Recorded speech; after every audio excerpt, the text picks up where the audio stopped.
Mueller. Adam Curry, John C. Dvorak. It's Sunday, March 31st, 2019. This is your award-winning Gitmo Nation Media Assassination, episode 1125. This is No Agenda. Snap, crackle, pop free, and broadcasting live from the capital of the Drone Star State here in downtown Austin, Tejas, in the Cludio. In the morning, everybody. I'm Adam Curry. And from northern Silicon Valley, where the motorcyclists are making a run on this sunny day, I'm John C. Dvorak. It's Crackpot and Buzzkill in the morning. Did we miss the Zephyr? Oh, yeah. By a lot. By a long shot. Yo, in the morning to you, sir. It was actually on time. In the morning to you and in the morning to all the ships at sea. Yes. So we're starting a little bit late today for those on the stream, and that is because I spent the entire weekend working on the Crackle issue. Yes. Yes. We had severe crackling. Which was owned by Sony last time I looked. That's right. Yeah. And let me tell you, this ASIO driver business has got to stop. Someone's got to get this stuff in line and make it work. My goodness. Well, you were moaning and groaning and trying to fix this. You made an interesting point. Okay. What machines even have normal sound I/O anymore? Well, yeah, exactly. So what I was looking to do, I had to change drivers just so there are people who are interested because hundreds of you mentioned this, and I appreciate that. And if my reply was curt, that's because hundreds of you said it. But for some reason, I think there was a Windows update, and they messed something up, and they published that, hey, maybe USB devices may not work exactly right anymore. And we expect a fix before the end of March 2019. So I don't know if it was that. I don't know if it was a mismatch in. It could have been the fix. It could have been the fix. Yeah, thanks. Whatever it was, I had to get off the professional driver, which is the ASIO, which is great because it provides for all these channels and you can route stuff internally. And I had to go to the Wasapi driver, which I believe is crackle free, but then it doesn't give you all the control you need, or some programs won't have that. And so the radio streamer wasn't working. So we had everything finally working again. And I say, well, I can just take an output from an analog output and put it into a different laptop and then stream it from there. But, and here's your point, what machine, even the MacBook Air that I have, which I don't know, it's got to be 6 or 7 years old, does not have it has an audio out, but not an audio input. The Microsoft Surface dock that I have gives you an analog audio output, but no audio input. It's frustrating. Yeah, audio input seems to be a thing of the past. Yeah. Make it work with USB. Well, that's exactly what I did. So I took my Surface Pro, the Surface Go, and I got a little mini USB audio device that's just, it's no bigger than a USB plug. And then I had to put a connector plug onto that to connect it to USB-C. It's like Legos here, man. It's like Legos. Well, my advice, don't sneeze. Yeah, and don't sneeze and don't reboot everything. Well, hopefully the crack will be gone. That was the worst part. And it really affected you. So it's important we fix that. Now, I need to compliment you on bringing something to the show a couple of episodes ago, which has caught fire like I did not expect it to. That's true. It's exactly. That's true. It's exactly right. You're the president, and you're sitting across from me right now. That's true. I produce more than I promised. True. It's true. That's true. It's true. It's true. It's true. That's such a true story. Everybody loves. It's true. It's true. Tina and I are saying it to each other all day. Hey, it's true. I think maybe 1 or 2% of the people despise it, but the rest really like it. Well, you were one of them. Yeah. Well, I thought people would be annoyed by this, but I was wrong. People love it. It's true. It's true. That's true? true. Yeah, she probably get it. But it straight. sounds like it's true. But she's saying that's true. Well, she does. Yeah, because she's talking like this. It's true. Because she wants to act like a little girl, so her mom still loves her. Yeah. There's something sick about it. I think that's what the attraction is. That's true. Yeah. It's the way she says it, though. That's what it is. That's true. That's true. That's true. Do you have any more of the That's True, ladies? No. Oh. The only one I could have picked up, I did have it in the original clips and it was never played, was the one where they're talking to the trees and the grass, which was just, which one of our producers covered in one of the songs. Yes, yeah. In fact, they pretty much covered the whole thing. Sir Seat Sitter did that, yeah. Seat Sitter. And so that I didn't have. And that was the looniest of all the things they've done, which is this discussion. And they were discussing with the trees, the nature of the dead trees and whether they felt guilty about it. And it was going on and on. It was just like, it was a very borderline, completely nuts.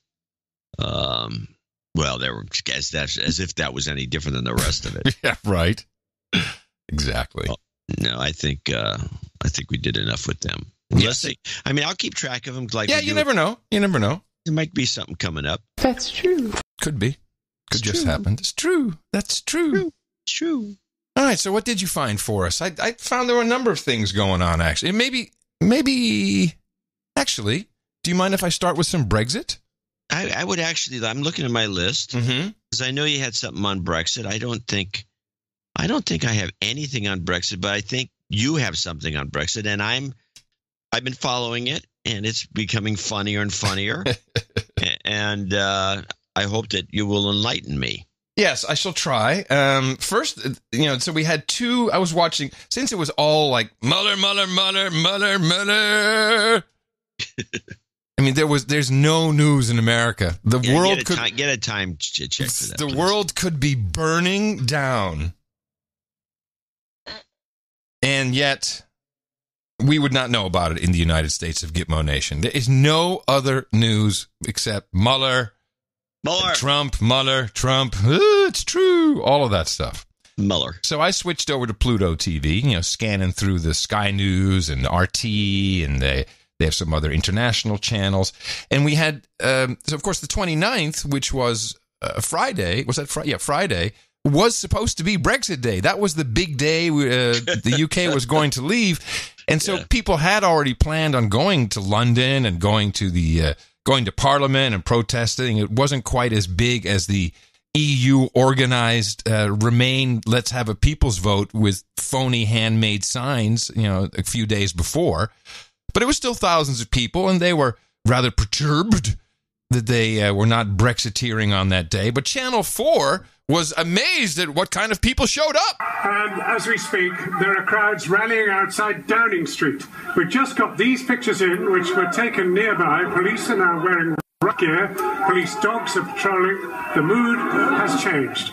We cannot confirm whether any arrests have been made. It has been the most extraordinary day. A day which has seen, I've never seen so many white people in one place. It's an extraordinary story. I've never seen so many white people in one place, I tell you. Wait a minute. This is a British reporter saying that? Yes, on Channel 4. Here, this is the last bit again. I'll just play that for you.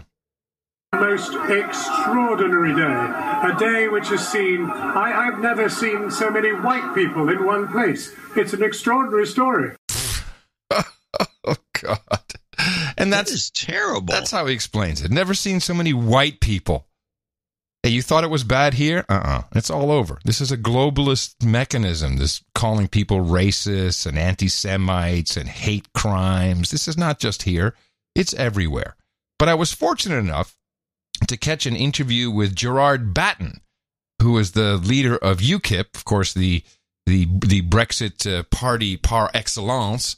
And he gives actually some pretty succinct, nice little clips for us that explain, well, I'll start with the first one. This is a backgrounder kind of on how we got here and why we're at this point in history with Brexit.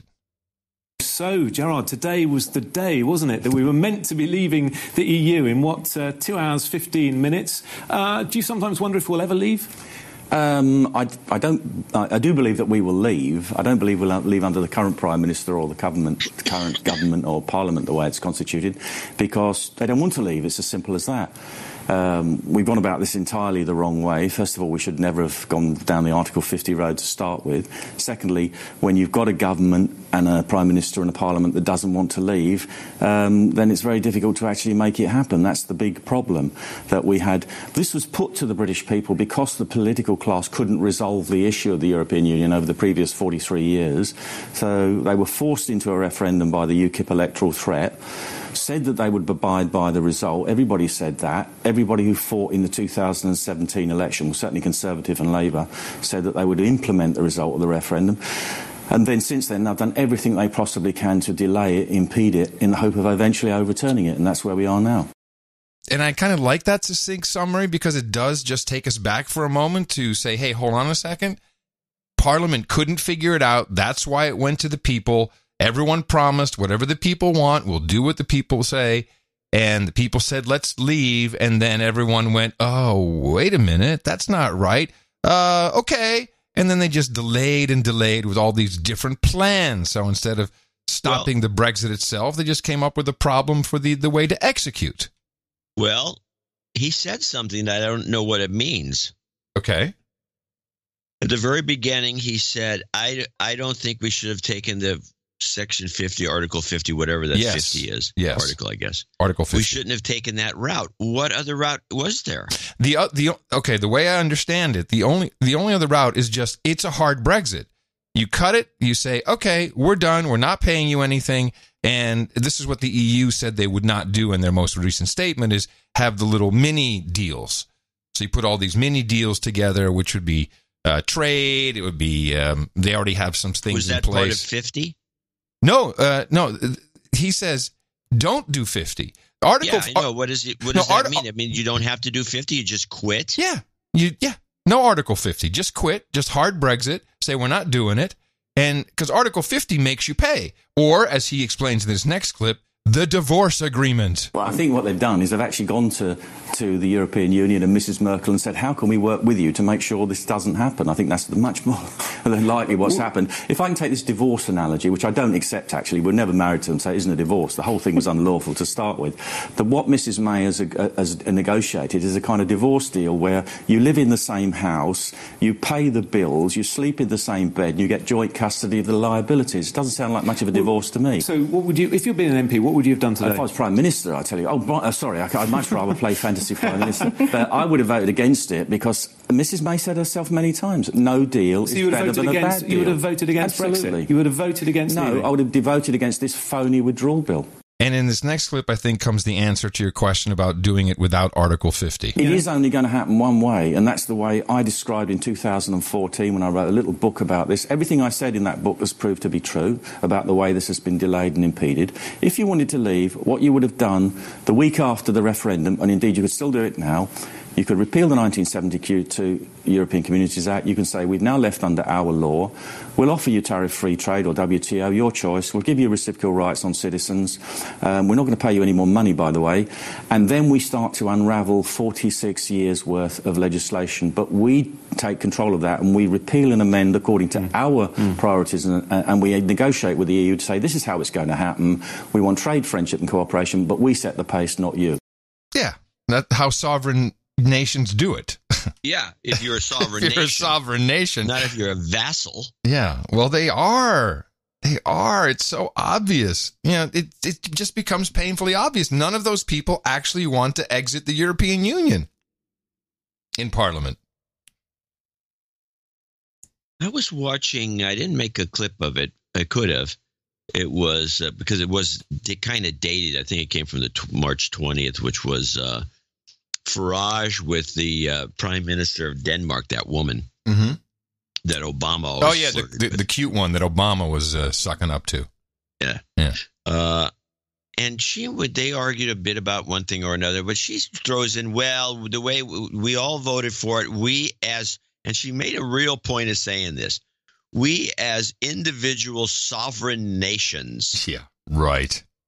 And it was so apparent that's, it was just like wishful thinking. It's like the United States. I mean, this is kind of for, the idea they've always been jealous of the United States because we started off as a sovereign nations, a little bunch of sovereign nations, and then the Civil War made it clear that no, we're not sovereign nations. We are a republic of states.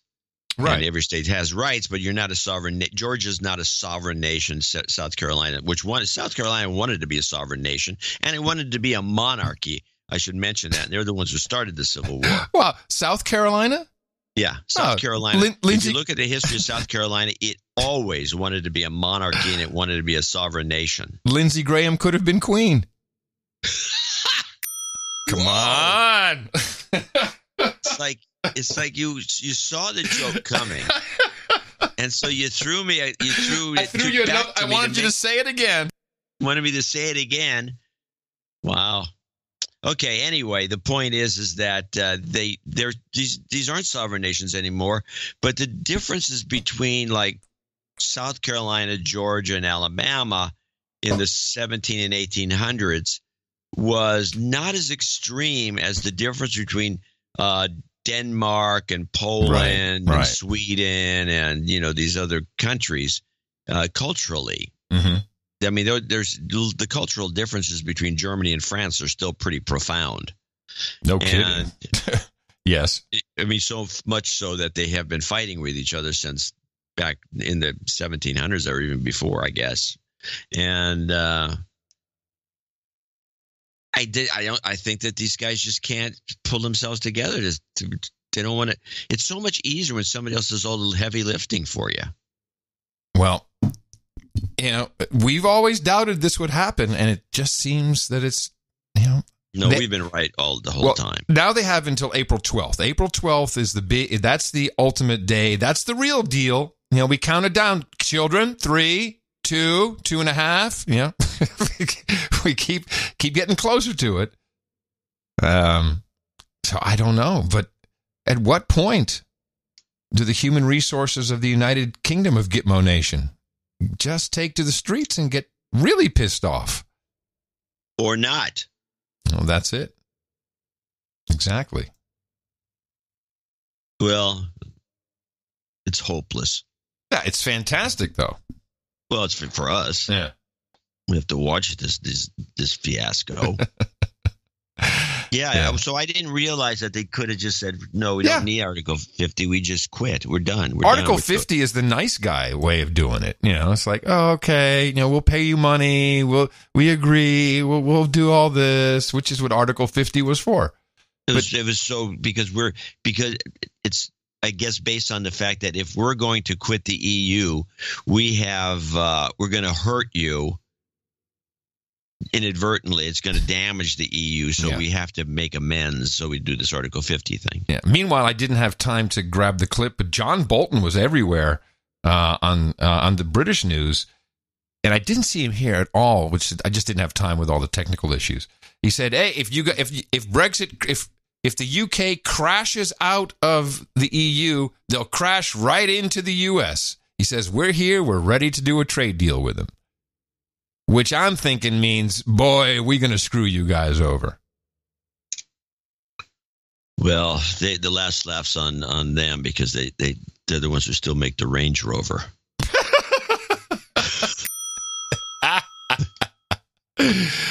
Yeah. It's a hot ticket item here in Austin, the Range Rover. Oh, I'll bet it is. Usually you see it with a dream catcher hanging from the rearview mirror. Then you're in Austin. That would be right. Yeah, you're there. All right, so there was still lots of people just getting really upset about the Mueller report. And, I have another Supercuts. I've been waiting for this. One of those... we just call them Supercuts. Almost every show for the last 3 or 4 shows. But this is a new one. This is Brennan. So we know that the last thing we heard from Brennan, John Brennan, former CIA chief, was, maybe I got some bad information. But it's nice to listen to everything he said leading up to that point. Paul Manafort is one of the first characters who could have been perhaps planted there or placed there as a Russian agent. Is that implausible to you?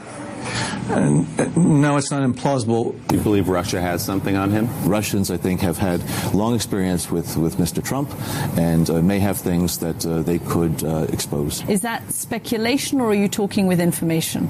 No, I'm saying that perhaps the Russians have something. What is in Donald Trump's past that the Russians have and might use against him? I think Mr. Trump is, for whatever reason, either intimidated by Mr. Putin, afraid of what he could do. Maybe there's something there, that the Russians may have something on him personally. That's why I use the term that this is nothing short of treasonous, because it is a betrayal of the nation. You go to the word treason. It suggests that you think the president may be serving a foreign country rather than our own. Well, yeah. He is giving aid and comfort to the enemy. You are the former CIA director accusing the sitting president of the United States. It's not a private citizen. A lot of people hear the former CIA director accusing the sitting president of the United States of treason. That's a monumental accusation.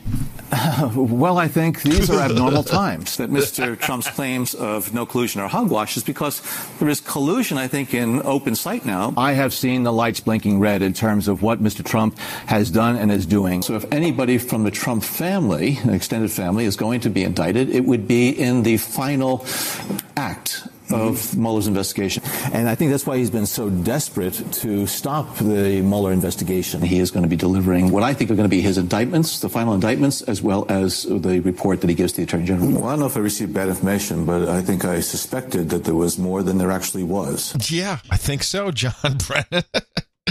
So we've got him on record. But interestingly, that's not who the president was going after in his big Grand Rapids, Michigan rally, which he did on Friday. Little pencil neck Adam Schiff. He's got the smallest, thinnest neck I've ever seen. He is not a long ball hitter.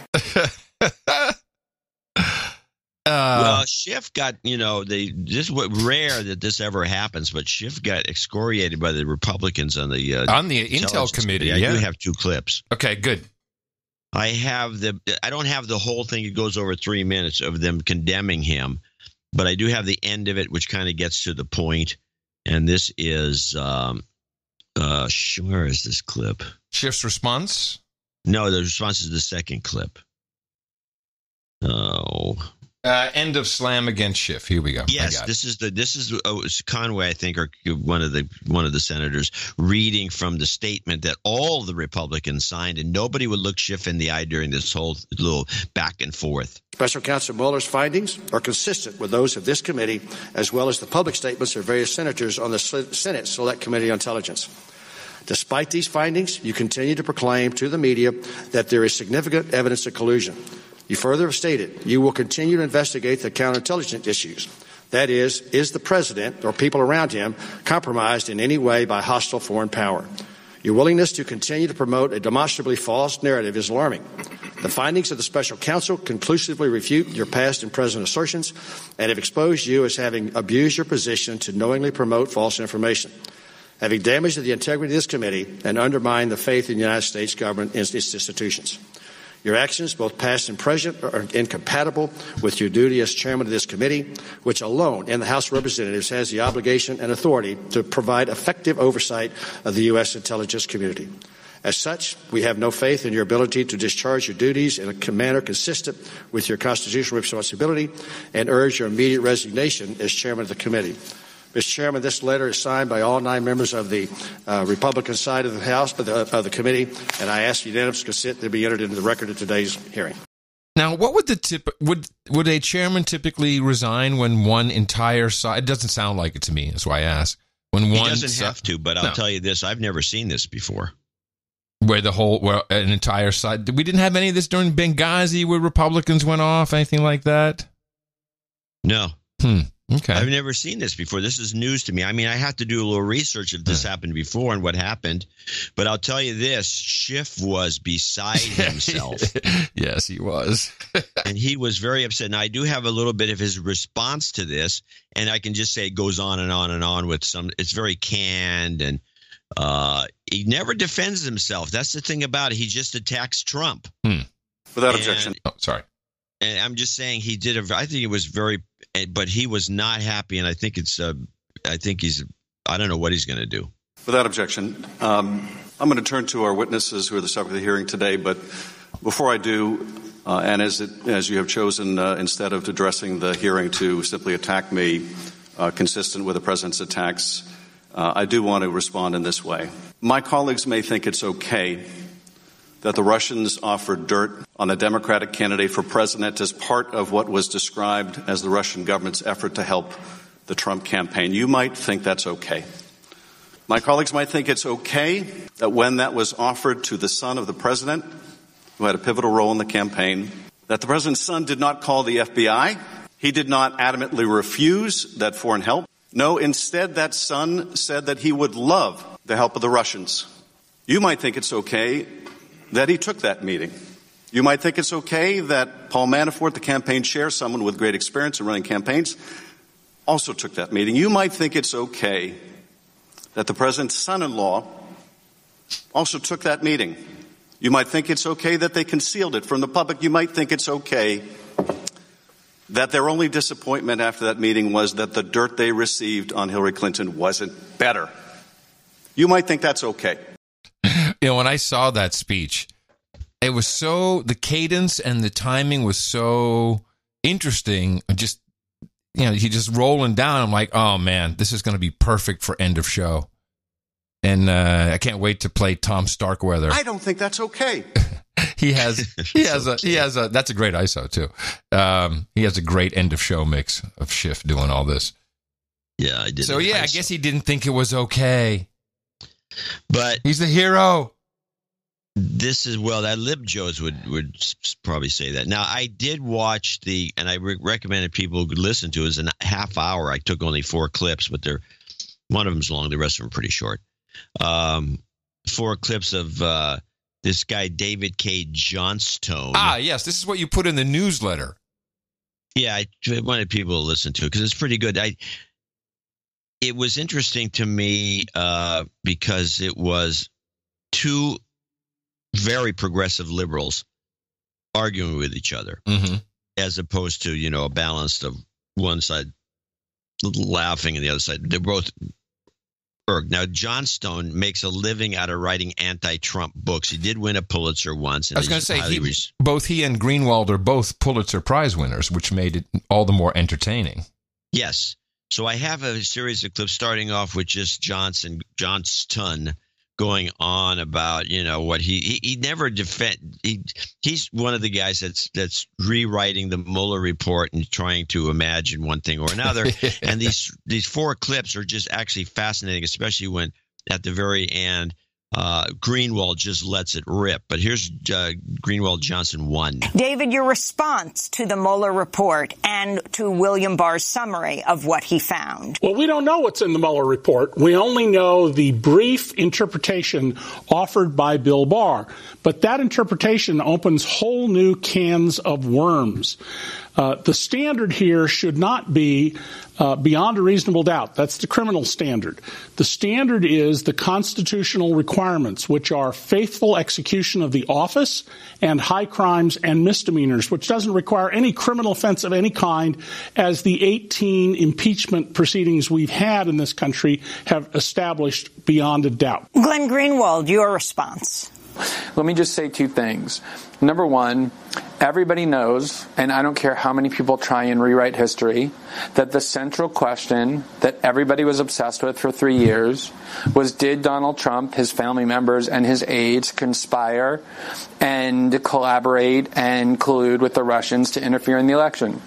And contrary to what David just said, it is absolutely false that Robert Mueller simply said there's not enough evidence to convict with a reasonable doubt. He said something much, much, much, much more important than that. Any collusion? He said that after 20 months of investigation, with a huge team of FBI agents and prosecutors heralded as being the most aggressive and skilled in the world, we found no evidence that this happened. That's what Robert Mueller said. The whole thing was a scam and a fraud from the beginning. And the New York Times headline today says that as clearly as it can. Robert Mueller finds no collusion between Trump and Russia. That was the focal point of the entire narrative, no matter how much people try and change the focus. Yes. So he starts off with that, and then it starts to go. He continues a bit with some more details. This is clip 2. He's distorting what our findings was. That is laughable. That's exactly the kind of conspiracy theories that led to this entire mess in the first place, and we should no longer tolerate this. Rachel Maddow and MSNBC are the Judy Millers of this story, except unlike Judy Miller, who was scapegoated for doing things that her male colleague did and had her career destroyed, Rachel Maddow will continue to make $10 million a year for NBC because she's their most valuable brand, and there will be no reckoning and consequences for this story that the media got radically, fundamentally, and deliberately wrong for almost 3 years now in a very dangerous way. He makes the point that it's just, causing tensions between Russia and the United States. Let's go to clip 3. Donald Trump is an agent. I've said he's an asset. If I did say agent, I should not have, but I've said repeatedly. Stop. This continues after Greenwald called out Johnston for calling Trump a Russian agent about 1 week before on the Democracy Now! Show, which he appears on constantly. Right. On the Democracy Now! Show, Johnston said Trump is a Russian agent. And so Greenwald called him out on this, and this is his response. Donald Trump is an agent. I've said he's an asset. If I did say agent, I should not have. But I've said repeatedly he is what the old Soviet would call a useful idiot. He has advanced their cause. He called during the campaign for breaking up NATO. That's a Putin item. He has said he trusts Vladimir Putin and not the American intelligence agencies. Those should all be things that deeply disturb us. And if the Mueller report, when we see it, shows that this is all malarkey, have me on and I'll say, you know what, got it totally wrong, because I go wherever the facts go. But I don't think the news media in this country has been totally discredited. And I noticed that Glenn's focus is on one cable TV show. By the way, I think I've been on once since Donald Trump's election on Rachel Maddow when I got the tax return of Donald Trump from 2005. I don't appear on her show otherwise. And so I think fundamentally we do need to focus on the real economic issues. Donald Trump wants to make health care in America worse. He has not fulfilled any of his promises. There's no infrastructure bill. There is this focus on the wall with Mexico, which is never going to be built and certainly not paid for by the Mexicans. He has stirred violence against people of color and people whose religions he doesn't like. And he is utterly and completely unfit to hold office. He is, in the classic meaning of the Greek word, an idiot, which originally meant someone who only cares about himself and has no regard for the society around him. David, on the show last week, you did say Russian agent, that Donald Trump is a Russian agent. Are you saying you misspoke? I should have said asset. That's a mistake by me. And asset is the term that I've used. And I do believe that, you can unwittingly be an asset. And I believe that Donald Trump is a Russian asset. I think the kindest thing you can say about Donald Trump is that he has divided loyalties. Fact check. That's true.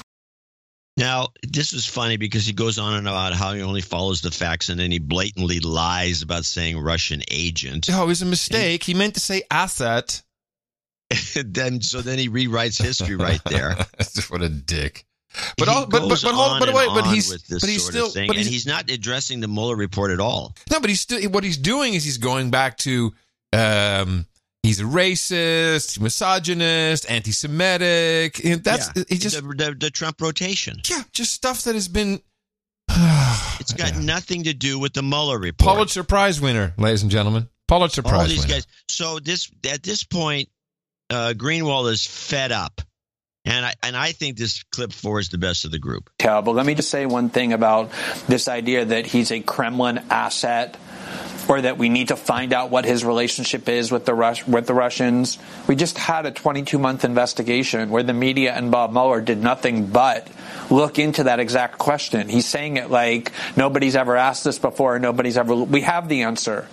And as for him being a Russian asset, it's so irresponsible to say that, because the reality is that the conflict between the U.S. and the Russians are at a worse and higher level than they've been in many years, probably literally decades. How can you say Donald Trump is a stooge of the Kremlin when he's right now trying to remove one of Vladimir Putin's client regime states in Venezuela, or when he's trying to bully Angela Merkel out of buying Russian natural gas, probably the thing that's most important to the Russian economy, or when he sold lethal arms to the Ukrainians, something Obama refused to do on the grounds that it would be provocative to Russia, or when he bombed Putin's client state in Syria. Over and over, the Trump administration has taken actions far more adverse and aggressive and belligerent to the Russians than the Obama administration did. That's why this whole narrative that Trump all along was being blackmailed by Putin, that he's an asset of Russian intelligence. This is idiocy. It is completely irrational. It is contrary to all facts. And Bob Mueller's investigation, who spent 22 months examining that core question, what is the relationship between Trump and the Russians, concluded that there is no relationship. It's time to stop these dangerous conspiracy theories that are ratcheting up tensions between the two most dangerous countries on the planet. The reality is the Trump administration has been constantly belligerent to Putin, has constantly acted adverse to the Kremlin's interest, and there's zero basis for thinking or believing or finding evidence to assert that Trump in any way is beholden to Vladimir Putin and to Russia. The whole thing has been a joke and a fairy tale from the start. He'll never work in this town again. I'm amazed they let him on. Seriously. I mean, hey, Glenn, you just harshen the vibe, man, here at Democracy Now!, baby. You know, you can't bring that. He did. There was another segment. I encourage everyone to watch the whole half hour, as you did in the newsletter. He went on for a good 3 minutes about how much he hates Donald Trump. Yeah. Greenwald. Oh, yeah. did. No, his Donald Trump hatred is quite noticeable. Now, I looked at some other media bits, which I thought were interesting in regards to this. Called out by name checked, along with all his other favorite Fox News hosts and celebrities, which is just fantastic. The president is unabashedly a Fox News fan, which doesn't make him look, biased towards any type of media. And of course, Fox doesn't consider themselves mainstream. They'll say on Fox, they're saying, oh, well, mainstream media is saying this or that. Well, you guys have the number one rating, so I'd say you are the mainstream. But he said, oh, she's back. Judge Janine is back. Oh, good old Judge Janine. When someone lies to you, do you just say, don't worry about it, I'll get over it? Well, that's not how our system works. There has to be accountability. There has to be a consequence. Because as the president himself said, this should never happen again. And I can guarantee you it will happen again, unless we make an example of the traitorous, treasonous group that accused Donald Trump of being an agent of the Russian government. And as they spewed their hate, I want to know who did the unmasking, who did the leaking. And if we don't have a consequence, if people at the highest level of government are not held responsible for this, it is a blueprint for a future effort to overthrow the government. Don't be satisfied with the Mueller report. This is bound to happen again because these arrogant, lying, condescending, leaking haters of you and me and the America that doesn't have power are going to do it again unless we stop them. And the only way to stop them is with justice, true justice. And that's behind the bars justice. Judge Janine. Wow. Her hair looked good. She had a whole good vibe about her, but a little unhinged. A little unhinged. And I doubt that she's always been unhinged. I have a couple more clips here, but just briefly, since she was talking about it. Here are the names that I'm focusing on, because there's some names missing from, well, certainly from the conversation, and I doubt these names will be in the Mueller report. The first one I'm going to say is Paul Singer. Remember Paul Singer? Remind me. Multi-billionaire hedge fund guy. Vaguely. He funded Romney. He funded Rubio. And he's good friends with Mike Shields from CNN, who's married to Katie Walsh. Katie Walsh she's neocon side, but she came in. I think she did Trump's transition team. He kept her on. I think maybe he wanted to get rid of her. Pence brought her back. But she and her husband, Mike Shields, they got married at 10, or he proposed to her at 10 Downing Street. So this what kind of connections do you have over there?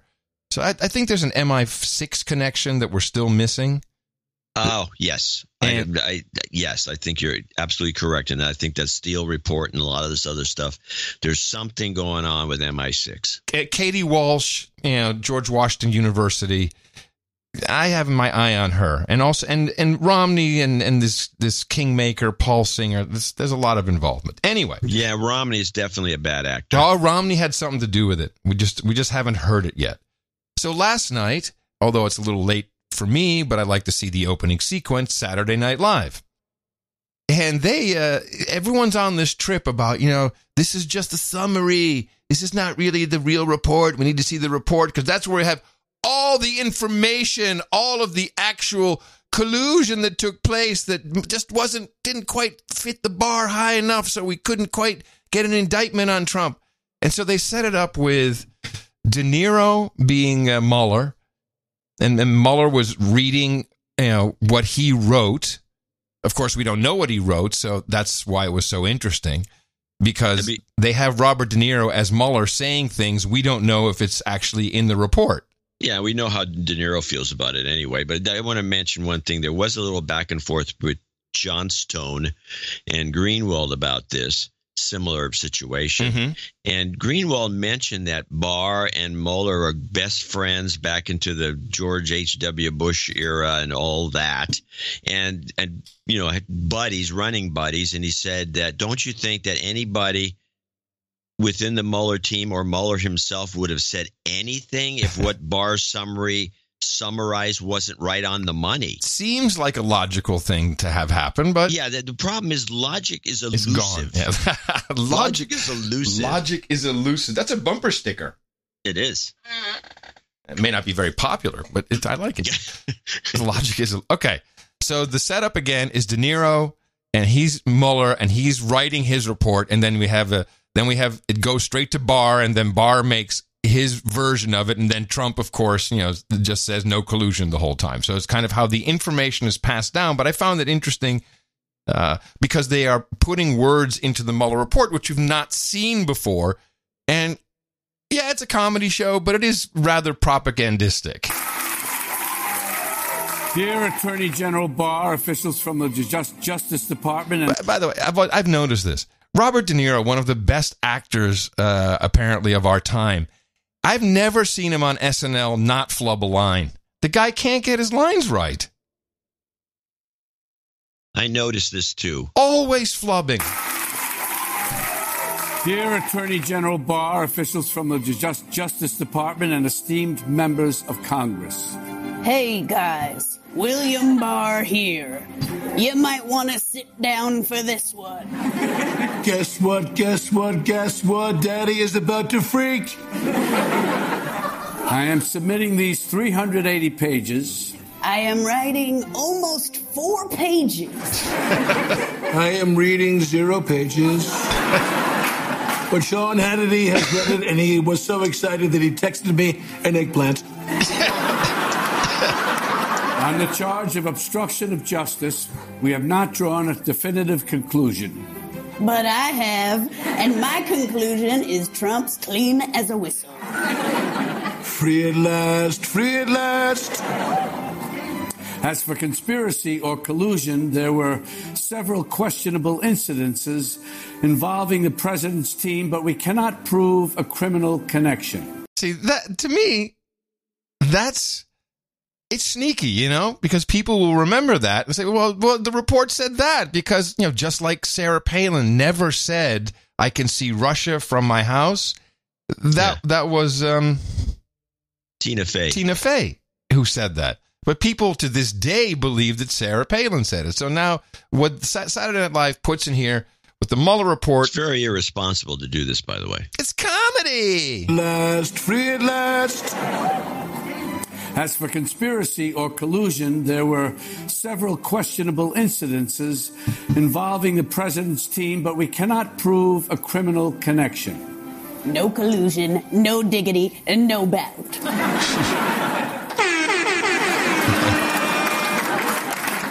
However, we have indicted 34 individuals in connection with this probe. Most of them very good people. The pardons are already in the mail. All right. So, yeah, and it went on. It was okay. Then they tried to do a Smollett bit, which wasn't funny at all. But then I switched over to NPR on the media. And this is interesting because it's a media show about the media, also about themselves. And they had all the reporters out, and they're talking about this report. And I think this is a very good example of the thinking within the journalistic community about the report that we need to see and why we need to see it. I guess there are a lot of people, Natasha Bertrand, who would say, what? I mean, doesn't the Mueller report end this question of collusion? Adam Schiff can continue to bring it up for political reasons, but hasn't that question now been answered by the special counsel in this report? No, absolutely not. I think that's totally... No. That's good. No. The question now been answered by the special counsel in this report. No, absolutely not. I think that's totally... incorrect, actually. I think that the question of whether or not Mueller found enough evidence to charge the campaign with a criminal conspiracy with Russia is not the be-all, end-all of this question of whether or not the president himself was at any point compromised by the Russians, whether any members of his campaign were compromised by the Russians during the election, and what explains the president's kind of continued deference towards Russian President Vladimir Putin and the secrecy that has for so long surrounded their conversations and their interactions. So I think that, when we apply criminal standards to counterintelligence findings, then we might be kind of missing the point. And this is what national security and intelligence experts have been telling me about the importance of getting the full report, the full Mueller report, to figure out what evidence that he amassed over the last 2 years of his investigation that went beyond whether or not a crime was actually committed. Because when we look at it through that narrow lens, we're unable to explain so much of the campaign's behavior and of the president's behavior during the election, especially, the question of why so many people and Trump himself lied about their interactions with Russia during the election. So there it is. It's the behavior. And it's kind of where it started. He's not behaving presidential. This is not good behavior. So now it's back to behavior. And look, man, you had so much. Wait, she said Trump lied about interaction. When did Trump lie about the Russians? I don't know. Look, what we're not going to forget is that Mueller's report was supposed to be the end. That was it. And you heard her right there. No. But of course, she also talks to the intelligence community. She's talking to all these guys. You heard her. Spies love talking to the media because it never shows up in their lie detector test. Well, also the circular reporting that we now know has been affected upon us, where you create news, you leak it to the media, then the media reports on it, then you go back and say, hey, look, the media's reporting on it. We should look into this. Yep. So she spoke to the intelligence community, and they're quite pleased, actually. Natasha Bertrand, tell us about your reporting on that. Is that the danger you see, this sort of doubling down by Russia as we move toward 2020? Yeah, absolutely. And experts say that this actually may embolden them. They completely ignored the findings in Barr's summary, not going to say Mueller's report, because, again, we don't know what's in it, but the findings that Barr laid out that Mueller found, that Russia did interfere in the election in two big ways, through their information warfare and through hacking the Democrats. No proof of either one, but okay. And I was talking to the former CIA director, Mike Morell, the other day, and he said, look, this is actually a big win for the intelligence community because it is the second entity outside of the IC that has actually confirmed their findings, their early findings from January of 2017, that Russia did in fact interfere in the election. And that, I think, is the big picture that we need to stay focused on as well as we go into 2020.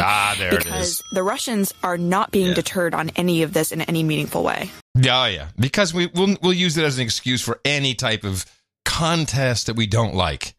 Oh, the Russians, they're still doing it.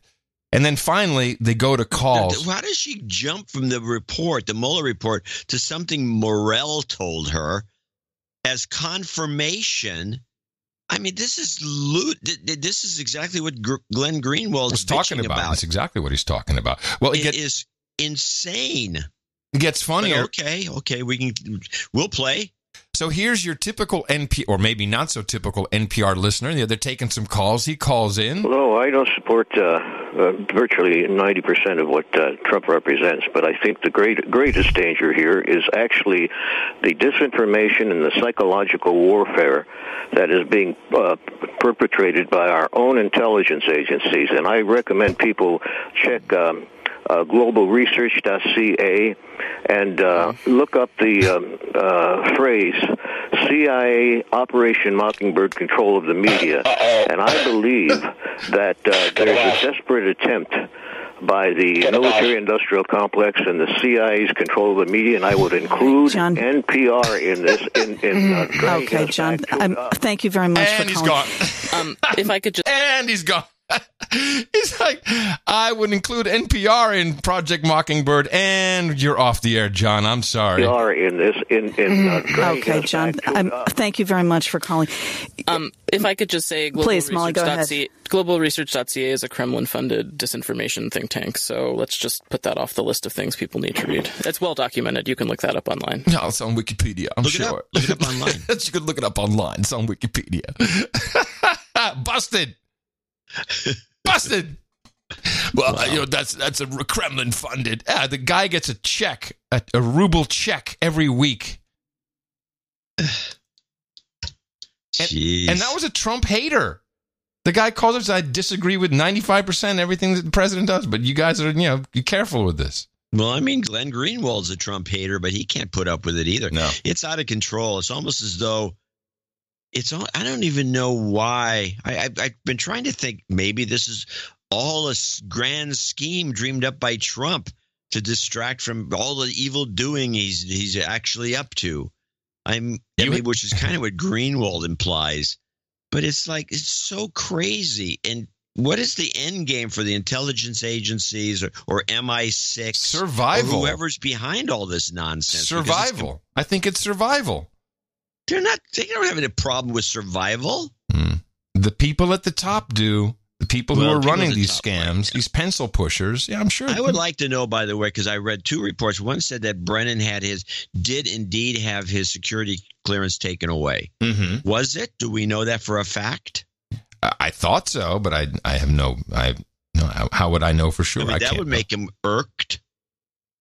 Oh, the guy's irked. I don't understand. I got this one. My last clip about this is the report versus Nadler and Barr. This was on CBSN. Well, the DOJ insists a redacted version is necessary for national security purposes to protect sources and methods in ongoing investigations. But Democrats on judiciary committees say they deal with sensitive material all the time and that they should first be given an unredacted version to review and then work with the DOJ to redact that sensitive information before ultimately making the report public. Rena? Battle continues. Mola, thank you very much. Julia Manchester's a reporter for The Hill. She joins me now from Washington. Okay, so Julia, William Barr said he's going to reportedly testify. He announced this in a letter before the Senate and House Judiciary Committee early May. But House Judiciary Chairman Jerry Nadler is sticking to his April 2nd deadline for an unredacted report. Clearly, we're not going to meet this deadline. How do you see this playing out on Capitol Hill? I think there's going to be a lot of push and pull between Capitol Hill and the Justice Department. It's only going to end up in more pressure between the two sides on this. We've seen that Democrats really from the get-go really set the April 2nd deadline. Ranking member of the Senate Judiciary Committee, Dianne Feinstein, set an April 1st deadline. So I think William Barr knew what he was walking into. However, from his point of view, there is lots of information in this nearly 400-page report that includes national security concerns, as well as information that could be politically damaging to some officials. So from his perspective, there might have been nitpicking things that he needed to take out in order to make the report appropriate for the public. Sure. So this is going to be interesting to watch this. And we know that, one of the reasons that the entire Republican Party turned on Schiff is because they didn't put us in the laundry list of complaints. They may have hinted. He's the leaker. Schiff? Yeah, Schiff is a leaker and a liar. He leaks and he was you might as well just have a direct connection to the media. And it's believed that Nadler and his boys are also leakers because they're trying to, this is all so they can get Trump out in 2020. Do they? What surprises me? Put in, that's the problem. What surprises me is they really believe that they can get him out, or are they really just running interference until the election? Look. Wait, stop. Yes, of course they believe they can get him out. The way they see it. I refer to my lib-joes on this too. The guy's a rapist. He is like this terrible person that has to go, and there's no way that the American public won't see this and then oust him at the first opportunity now that they've seen what a mess he is. So that is exactly what they think. What are your Lib-Joe friends saying? That's what they're saying, what I just said. That he's a rapist and that's why they'll get him? That's their angle? That's their angle? He's a rapist? He's a rapist. All the thing I sent them the list, the Trump rotation, which they've never seen. And one of them says, "Oh, I don't see one flaw in that list, except the rapist thing, which is it's a great list of everything wrong with him." Trump. TrumpRotation.com is where you can find it. TrumpRotation.com. Yeah, no, it's just TrumpRotation.com. TrumpRotation.com. We don't have rapist on the list. I think so. No, he says all Mexicans are rapists. No, rapist. No, you're right. Rapist. It's on there. Yeah, rapist is on there, right under admitted molester. Yeah. An anti-Semite, hates gays, homophobic. So it's what a good list. TrumpRotation.com, which takes you to the Kremlin-backed Cosmic Weenie website. We were talking about the ratings being down for MSNBC and CNN, and I have an Associated Press report. Maddow, other MSNBC hosts see ratings drop, Fox up. So it wasn't just something I heard. Associated Press they're supposed to be kind of impartial. Well, supposed to be. Maddow's audience has dipped on her 2 days back on the air since Attorney General William Barr reported that Special Counsel Robert Mueller had found no collusion. Her audience of 2.5 million on Monday was 19% below her average this year. It went down further to 2.3 million on Tuesday, according to Nielsen. And then they say Fox is up. So we'll see how that is next week. But it is possible that the audience is fatigued of this. And then you have a real problem. But you said CNN is really trying to get away from it. They have meetings. I think CNN is moving a little, but they're not moving as fast as, pretty much anybody. I mean, New York Times moves faster. But I think so, yeah. I think they're trying to get away from it just because it's an albatross at this point. Well, they'll go right back to it as soon as the full report comes out. Yeah. They'll start reading between the lines and saying, well, he could have done this, he could have done that. So here's what happens. We get Brexit on April 12th, and then... No, we don't. Well, I'm sorry, you're right. What am I even thinking? But we won't even hear about it. We won't know about it. We won't. I guess Joe Biden got taken out. They hit him hard. Well, I do have some Biden clips that can Well, here's the hit dog, a quick 21-second explanation. A candidate for lieutenant governor in Nevada is speaking out about former Vice President Joe Biden. In a blog post for New York Magazine, Lucy Flores claims that Biden placed his hands on her shoulders and kissed the back of her head without her permission. On Friday, a spokesperson for Biden said that allegations like these should be taken seriously, but that the former vice president does not remember this incident. I do not recall. Biden appears to be the Jimmy Savile. That's taking it very far. Okay. Yeah. Now, Democracy Now! Did a little bit of a hit job on him, minor, I might add, with the clip here is the Biden douchebag Anita Hill hearing, because he's trying to backpedal on some of his stuff that he used to do that he figures he can get condemned for. But if you listen between the lines here, you hear a little kind of an interesting little needle in this report. Former Vice President Joe Biden said Tuesday he regretted his role in confirmation hearings for Supreme Court Justice Clarence Thomas in 1991. During the hearings, Anita Hill, an African-American woman who worked as a lawyer for Clarence Thomas, was questioned by an all-male, all-white Senate Judiciary Committee over her allegations that Thomas had sexually harassed her in the workplace. Speaking at a ceremony for the Biden Courage Awards in New York Tuesday evening, Joe Biden condemned a white man's culture for not taking Hill's claims seriously.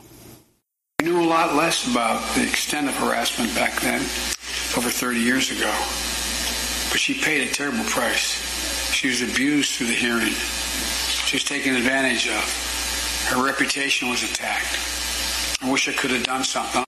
Biden's comments drew widespread condemnation, with many social media commentators noting Biden was chair of the Senate Judiciary Committee at the time of Anita Hill's testimony. Joe Biden has launched a new political action committee ahead of a widely expected announcement. He'll seek the Democratic nomination for the presidency in 2020. Now, I don't know, man, but yeah, this woman, what's her name? Anita Hill? No, Lucy Flores. Oh. This smells of Hillary. Oh. This is not new. This is not something new. This is 2014. This is 5 years ago. Yeah. Let me see. Why it just smells, and she's from Nevada, so that doesn't mean it's any connection to Hillary here. Let me see. There's probably some. Send out an email. No. Well, it just smells of Clinton. This is what the Clintons do, always getting people on sex stuff. That's what they love. That's because they're embarrassed about their, projection, about whatever the crazy stuff they're doing on the Lolita Express. Now, I have one other Joe Biden clip which I've been holding on to, and this is a crackpot theory about Biden that was expressed on that network that we. One America News? Yeah. Which is family owned. I was right about that. That's what I said. No, you said it wasn't. You horrible man. Stop it. This family owned thing has got this kind of very aggressive anchors that are just constantly lecturing you. Like, they're all school marm types. Yes. And they're always shaking their finger at the audience. But let's go with this. Listen to this. This is the craziest thing I've ever heard. The One American Network is what people who hate Fox think that's what Fox is. You know what I mean? Yeah, I agree with that. These are very conservative. I think there's a strong Christian component to the network. Oh, definitely. Yeah. So, and it's family owned, and they look like they've all been inbreeding just a little bit. The eyes aren't positioned. Eyes aren't positioned right. That's the network. John Brennan is a mutant, and he got the Amber Light from Biden, and he ran with it. Wait a minute, who is this speaking? This is one of the many weird characters they have. I didn't write his name down, but he's got this thesis that Brennan is working for Biden. Oh, okay. A lot of mistakes. Most importantly, he worked with our foreign allies to try to set up Trump. And, this has filtered down into all of the Trump family. This was a Biden operation like no other against a candidate who was not expected to win, but they wanted to make sure that they destroyed him before he had the opportunity to do so. Why is it, you think, that when we hear about these meetings, when we hear about Spygate, the focus is so much placed, of course, on John Brennan because he had an operational role, Comey later because of the FISA process. Why is it that Biden hasn't really been brought into the story at this point? I don't know. Very often, powerful people with that much experience and background in the intelligence field are able to provide people like Brennan and Lynch who, committed crimes, but provide or make them scapegoats. Another person at the meetings that would have been there as a statutory member, of course, would be the Secretary of State. This is John Kerry. What role did John Kerry play, and what was his relationship with Biden during this? John Kerry allowed Jonathan Weiner and Sidney Blumenthal to provide Christopher Steele entree into the State Department. But John Kerry was deathly afraid of Joe Biden for whatever reason. And Joe Biden carried a lot of power. Well, now he's making Biden sound like Dick Cheney. Yeah. Which I think makes the, I think that connects with people. Nobody thinks Cheney, but when you start talking about a vice president that's doing anything other than nothing, you begin to think of Dick Cheney. And so Biden has a lot of power. Biden's running the spy networks. Well, look, working for Biden. This would have come up. If we go back to the thesis that this was a mop-up, this was a cleanup operation because Comey failed and he mopped up the email story but did it inappropriately and stupidly, and so he got canned. Then that put everything at risk. Now, we know the one guy who actually could make trouble, it was Manafort. That's why Manafort's in jail. The people who were problematic go away. So Manafort, definitely problematic in Ukraine with Russians, with Podesta, with the whole Obama State Department clique when they were F the EU and changing the government there. So there's stuff going on with him. He was suspicious, as you recall, when he first showed up out of the blue in the Trump campaign. Well, you know who recommended him? I forgot. I do know. No, it's Paul Singer. That's the whole. Well, it was Roger Stone. Was kind of the shepherd, but Paul Singer. This is the guy who pushed him forward. This is that business guy, the guy behind Romney. Which is why I'm surprised that there's a thought about Joe Biden being anything. But clearly Brennan is being left to hang out to dry. I don't think he's put enough rope around his neck.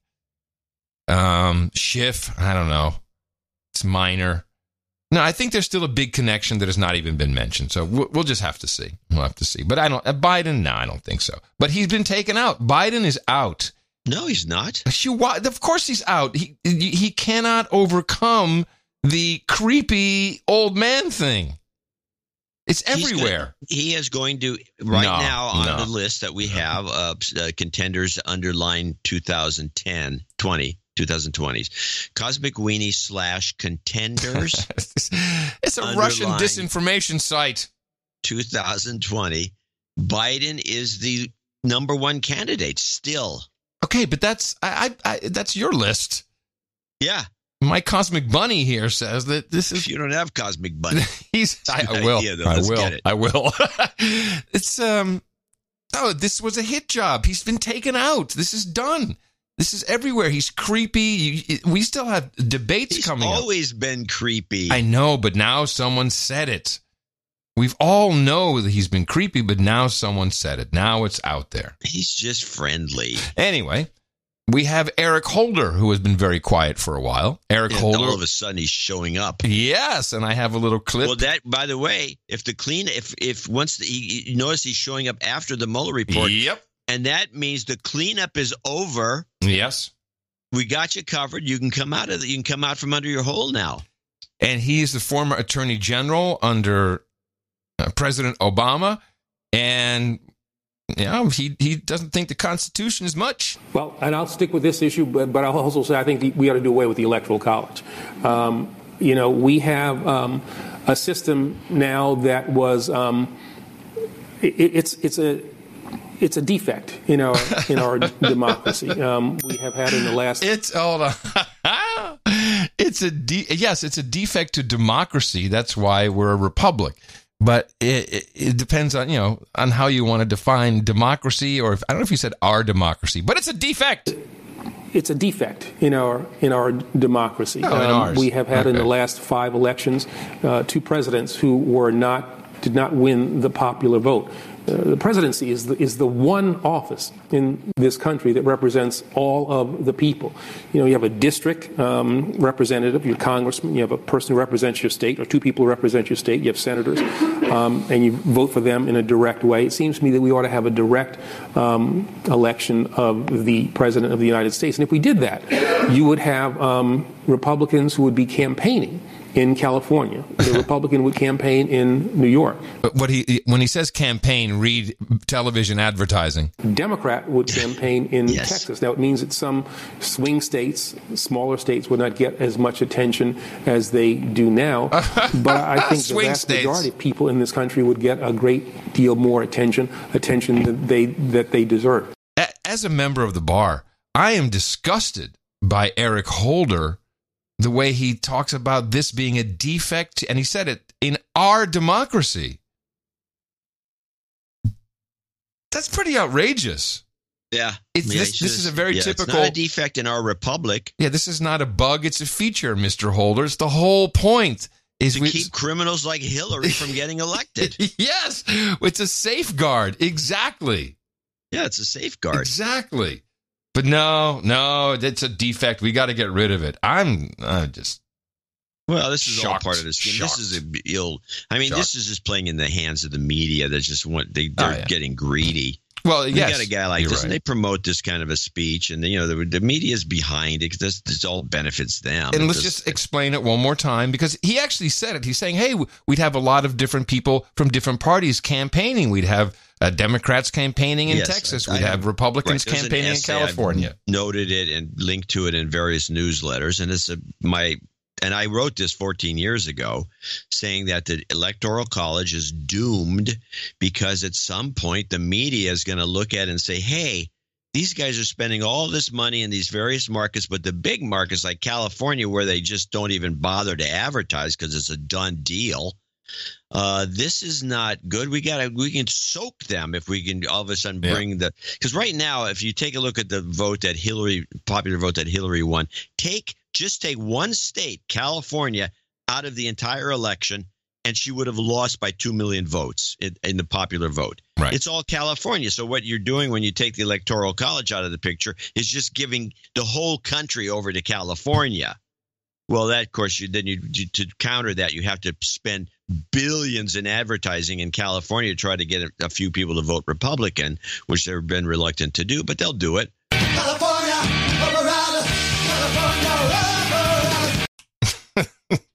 Just got to remind everybody who rules the world. And but the media is the one who benefits from this. This is the same thing with campaign finance reform, which will never happen because if it even comes close, the media will push back against it in some sinister way because they're the ones who lose out with campaign finance reform. The media, it's not that it benefits anybody. It does benefit, some lesser candidates who can't get anybody to give them money. Yeah. But it doesn't benefit the media. It just means less money is being spent, and the media suffers. So they want more money being spent. Meanwhile, the smart guys, or at least the ones who say they're the smartest in the room, aren't thinking about that at all. This is quickie, and then we'll go take our break. This is Brad Parscale, the guy who is credited with a lot of the Trump win through his Facebook campaigns and other social media, but I think mainly Facebook. I don't know where he was on. He was he's been on a couple of different shows recently, and I guess because it's all online, he is the Trump 2020 campaign manager currently. And he does something very interesting. When you go to a Trump rally, and I as you recall, I went to one before he was elected in Fayetteville, and no one asked me for my phone number upon entering, but I guess that is something they're now doing. So if you come in and say, okay, we want your phone number, that what I guess people give. I find this. I would give I'd say ask for your email address. It seems less offensive. These days, I feel if you have a phone number, you can match that with a phone ID. When you have a phone ID, then you can go to the data brokers and you can know if someone's on the bus right now. So I'm a little apprehensive, but the same goes for an email address. Well, I you guess can just fake it. You can just give them some phony number. Well, maybe the way women do in nightclubs. Maybe people did, but there was some interesting data that he has been collecting. So I think that from this Michigan rally, you can also see in the data, just like we saw in the El Paso rally, we saw new people coming. Democrats, 30, 40, 50% Democrats. You saw blue-collar Democrats, African-Americans, Latinos. You see him expanding. So this is opening up our map. When they came into the rally in Michigan, just like in El Paso, we require them to get their cell phone number, and we connect them back to the voter file. We know exactly how they voted in the past, what things they do. And we had tens of thousands of registrants. I believe it was 34% of the people that came to the Michigan rally were Democrats. Wow. I think that's a significant number. Almost half had only voted once in the last 4 elections. I'm harvesting nearly 1 million voters' data information in key swing states every month. That must terrify the Democrats. Yeah, we are, put it this way, we are 4 times ahead of where we were in 2016. I plan on being 6 to 8 times ahead in data. That's tens of millions of records. I hope to have every record for every voter I need by Election Day. There you go. You guys rocking it. He says he's got 30, 40% Democrats showing up at the Trump rally. That's pretty. That would be very surprising to me.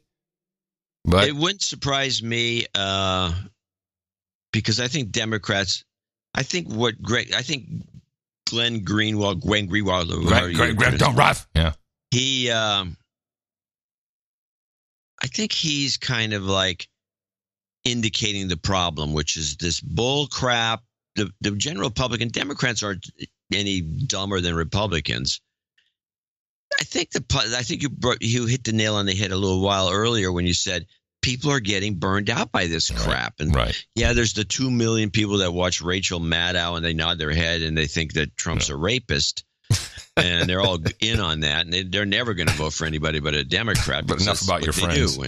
There's plenty of Republicans on the other side that think the same way, but it's that group in the middle. Yeah.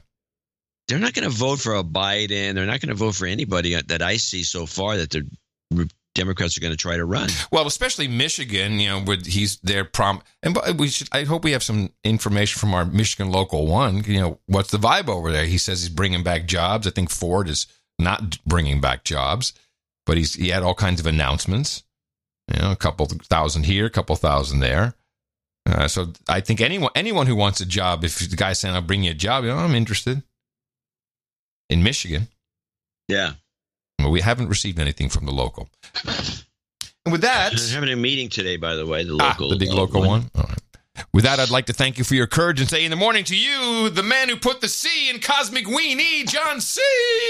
Dvorak. In the morning to you, Adam Curry. In the morning, all ships and sea boots on the ground, feeding the air subs in the water, and all the dames and knights out there. In the morning to all the trolls in the troll room, thank you for hanging around while we got everything going today. That is noagendastream.com, where you can always listen to the show and troll away, and sometimes people are helpful. Also, a hearty in the morning to Darren O'Neill. He does it again. I think one of the better pieces of artwork we've had in the past few weeks, just from a factual, actual comedic standpoint. It was a Monopoly get out of jail free card with Jussie Smollett, fake a crime and get out of jail free. And people liked this one, man. They thought it was funny. And he did 2 versions, very risky. He did one version without any prisoner number, and he did one version with the prisoner number, which was also the episode number 1124. Now, here's why it was risky, and I'm going to tell him that he should be listening. If Adam, perchance, picked that as the pre-show art, which he didn't because he didn't even notice that it had the number on there, that would have negated the possibility that it becomes the show art. Exactly. Because you're not going to use the pre-show art as the show art, and that's why we discourage people from putting the number in there, because when people put the show number on there, it's usually only for the pre-show art. Now, if you want to pull that stunt, what you did was you send both those art pieces in. You wait till after the show's over. Right. Not over, I'm sorry, after the show begins, because the pre-show art's already been picked. Then you can throw that in there and not worry about this problem, which could have happened. And then that great show art that we used would never have become the show art. That's right. I think I confused everybody. We are very happy, we're extremely happy we had it, Darren O'Neill.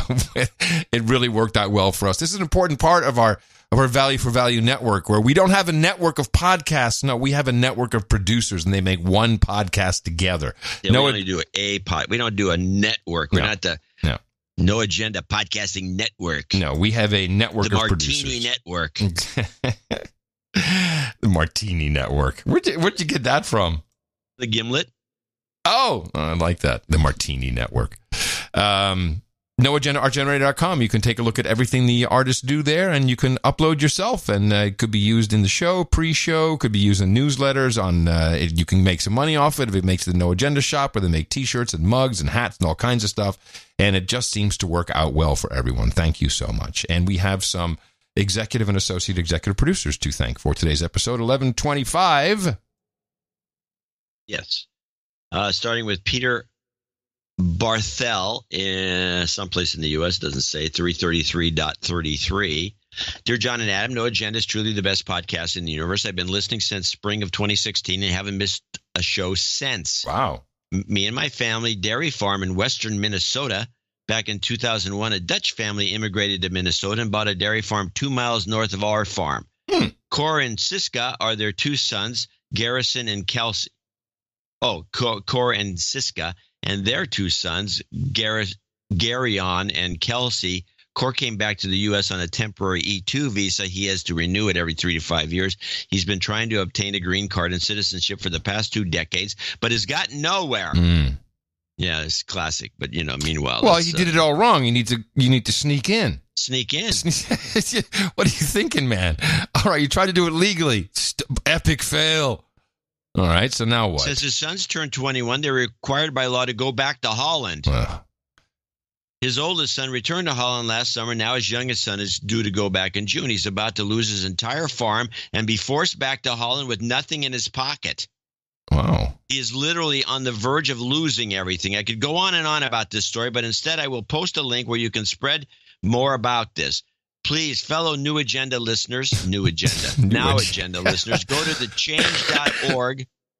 Go to change.org and sign the petition to help Cor and his son.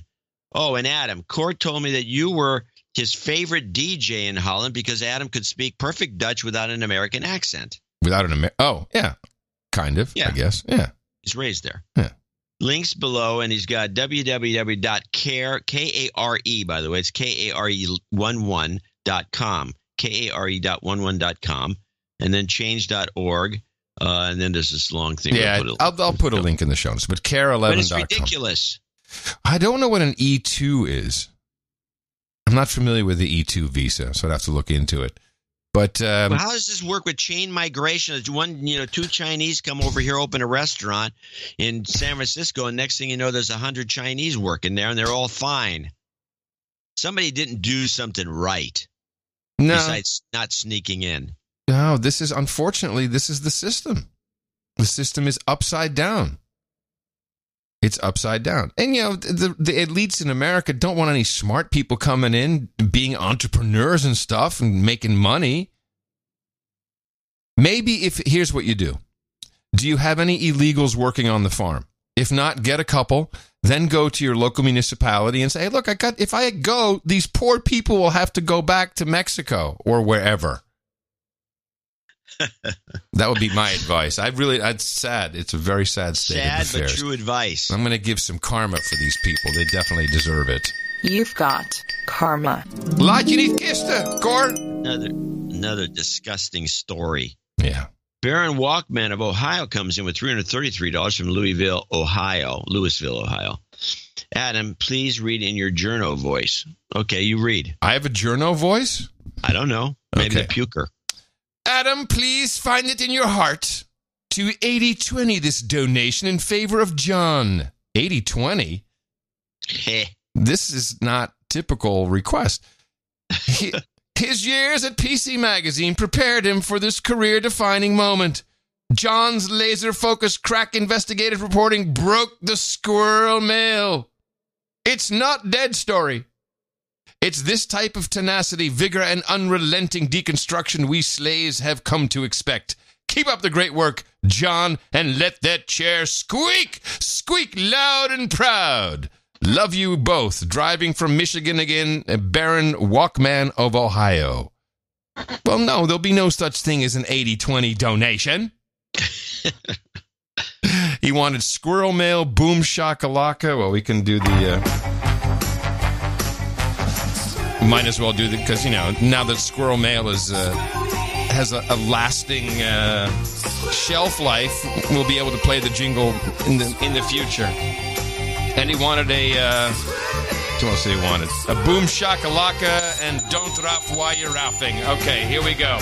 Thank you very much, Baron Walkman of Ohio. Thank you for your donation. Boom shakalaka, boom shakalaka, boom shakalaka, and boom shakalaka. Don't laugh. Why you are laughing? Shut up. You've got karma. Sir Scott Nelson in Melbourne, Florida comes in at $331.19. This was the special donation. 2 people picked it up for train number 331.19, which was a toy train based on the Class 33 engines built between 1960 and 1962 by the British Rail. It's definitely a no-agenda type of vehicle with its numerology. Yep. Thank you, John and Anna, for more than a decade of entertainment so far. I think I'm eligible to be knight and okay, it's not a sir yet. To be knight and haven't done the accounting yet. I could resist the chance for a special locomotive executive producer. I couldn't resist the chance for a locomotive executive producer credit, as I've been working on locomotive technology my entire career. Oh, wow. That's right. He wants to listen to that horn. By the way, John, the newsletter made me do it. I've got some research to do on the Class 33s, Scott. Yes, and I believe, let me just check this for a second because I got a note about this. It is my belief that Scott Nelson, it will be knighted today. He did it on $4 a month, and he later up to $33 a month. And today he becomes a knight. So I don't just want to pass over the feat that he has done here.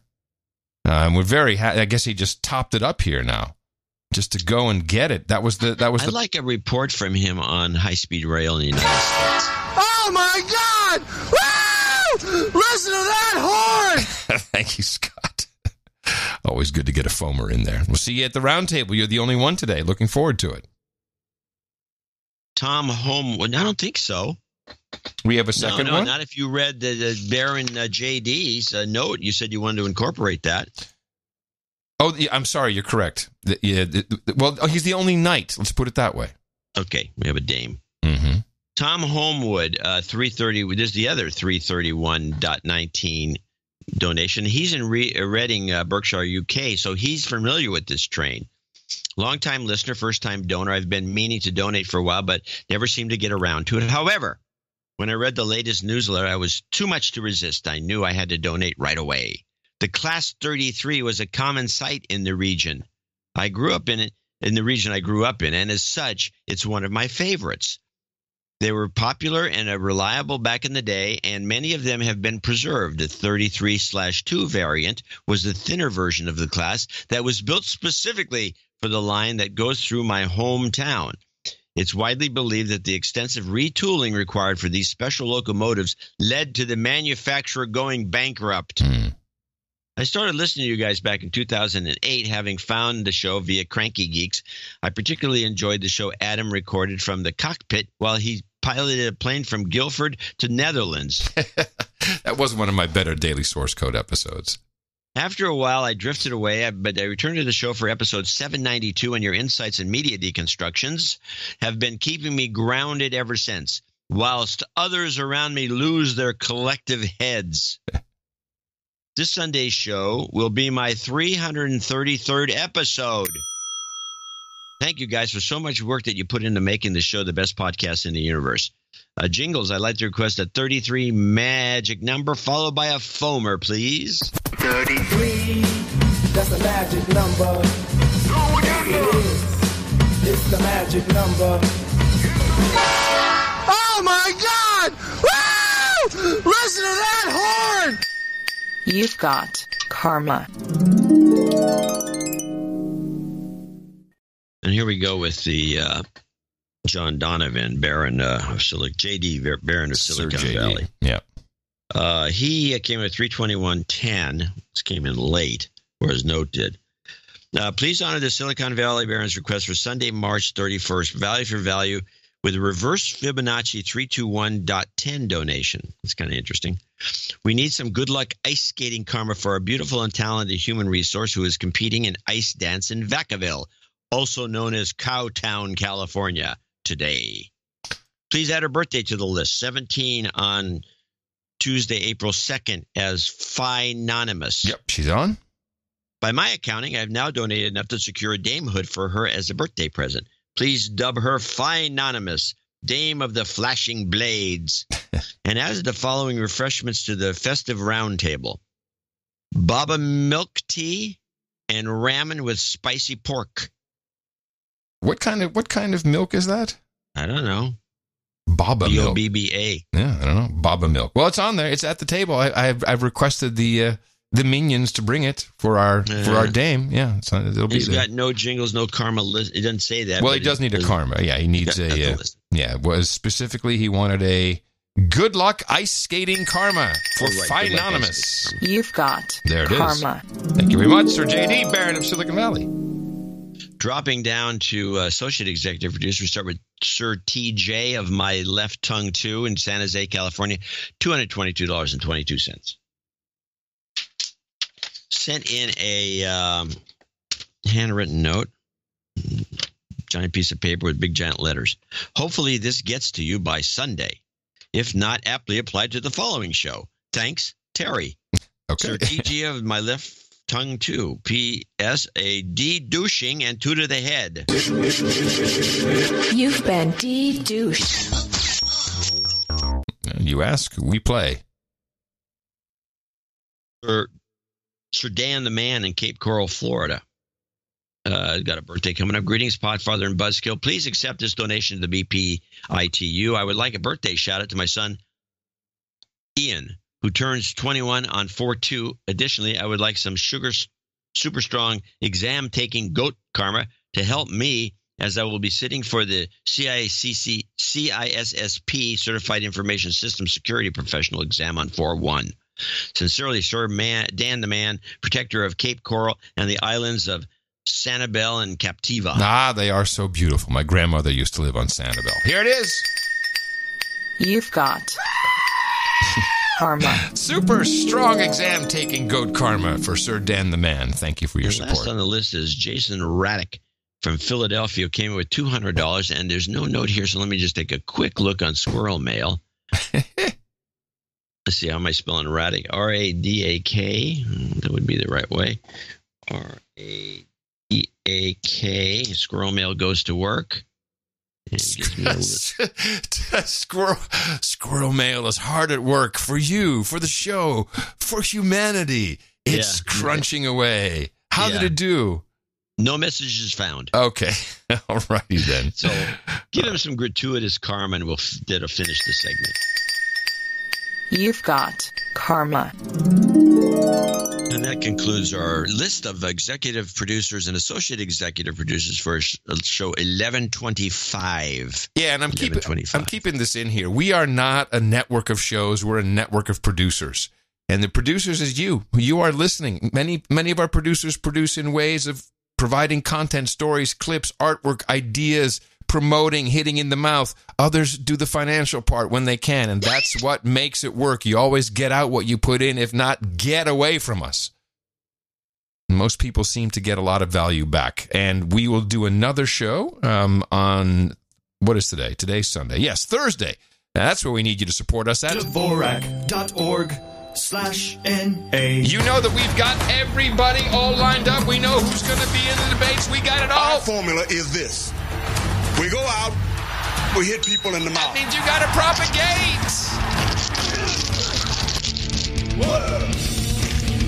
Order. Shut up, slave. Shut up, slave. And we will be thanking more people in our second segment, $50 and above. And thank you again for supporting the No Agenda Show, best podcast in the universe. All right, let me see. No, I got a couple shorties here we can just kind of move through. Here's a good example. This was something similar to a clip we had earlier in the show where the guy got cut off.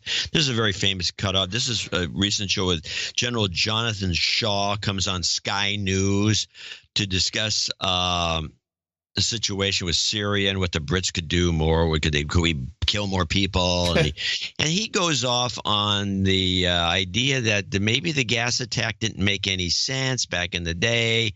It doesn't. And you're the one that Trump got all bent out of shape and bombed the crap out of him. Well, out of a runway. Yeah, but he bombed the crap out of a bunch of runways, and he starts to go off in this. And so as he gets 40 seconds into it, in what's amounts to a 1-minute segment, after they cut him off because this is not what they want to hear on Sky News. Do you think anything what we've heard from either Sergei Lavrov or indeed the Russian ambassador has made it more difficult for the UK to launch any kind of attack without putting it to Parliament? Yeah, I think quite apart from all that, the debate that seems to be missing from this is, and this was actually mentioned by the ambassador, was what possible motive might have triggered Syria to launch a chemical attack at this time in this place. The Syrians are winning. Don't take my word for it. Take the American military's word for it. General Virgil, the head of CENTCOM, he said to Congress the other day, Assad has won this war, and we need to face that. So, and then you got last week the statement by Trump, or the tweet by Trump, that America had finished with ISIL and we were going to pull out soon, very soon. And then suddenly you get... Okay, I'm very sorry. You've been very patient waiting for us, but we do need to leave it there. I'm very sorry. Yes, very sorry. Thank you very much indeed. More to come on Sky News. Do stay tuned. So sorry. We can have none of that. Go away, please. We don't want to hear We this. can't have that. No. You were brought on the show for a reason, a very specific reason. Oh, that's do the it clip right. I was in the second clip I wanted you to play because I kind of encouraged you to once in a while do this. I was hoping that you had queued up, or you could queue up you going on, I think it was CNN or one of these stations, to talk about Michael Jackson, and you were cut off. Yeah, well, you should have. That needs a little production because it's really long, that clip. Yeah, okay. Well, but you did. This happened to you, which is years ago. Well, it was also the last time I was ever on any cable news show ever. Yeah, you got killed. Yeah, because I said, "Hey, does anyone wonder if maybe Michael Jackson was killed and it wasn't just an accident?" And thank you very much. We're moving on now to somebody else. Yeah, exactly. Sorry, that was my mistake. Yeah. Jussie Smollett. I just need to do a little follow-up. There's a couple things to discuss. To review very quickly, all charges were dropped through his connections. And by the way, it wouldn't have been much different for anyone else in his position, famous or not. They could have received the same deal. The only problem is he swears on his mother that he was telling the truth, and everyone knows he's lying. And that's just a shitball thing to do.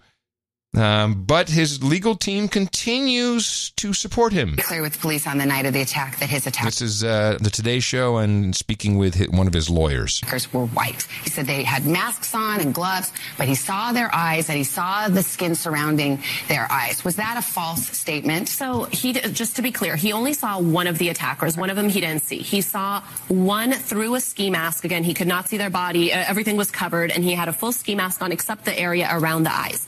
He did tell police that from what he saw, he thought it was pale skin or white or pale skin was, I think, what he said. And that was and that's why he initially did have a hard time.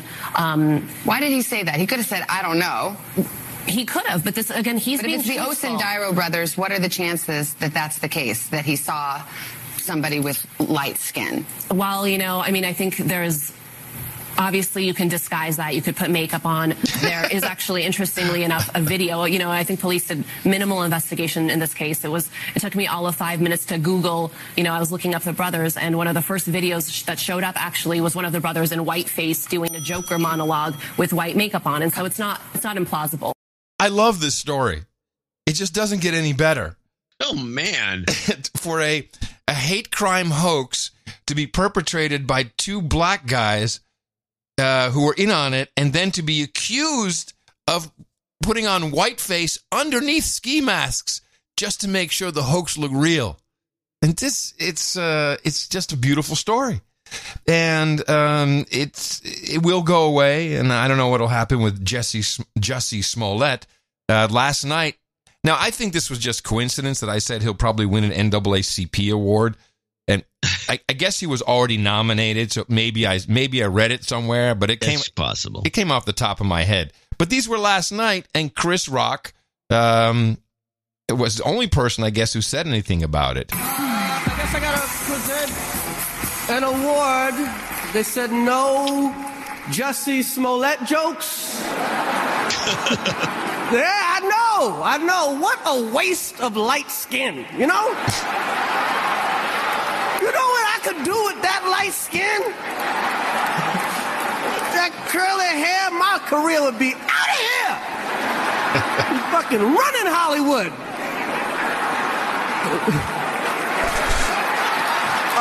Very subtle what he's doing there, by the way, but I do appreciate it. And that's something you and I can't even say these things, but he can. Fucking running Hollywood.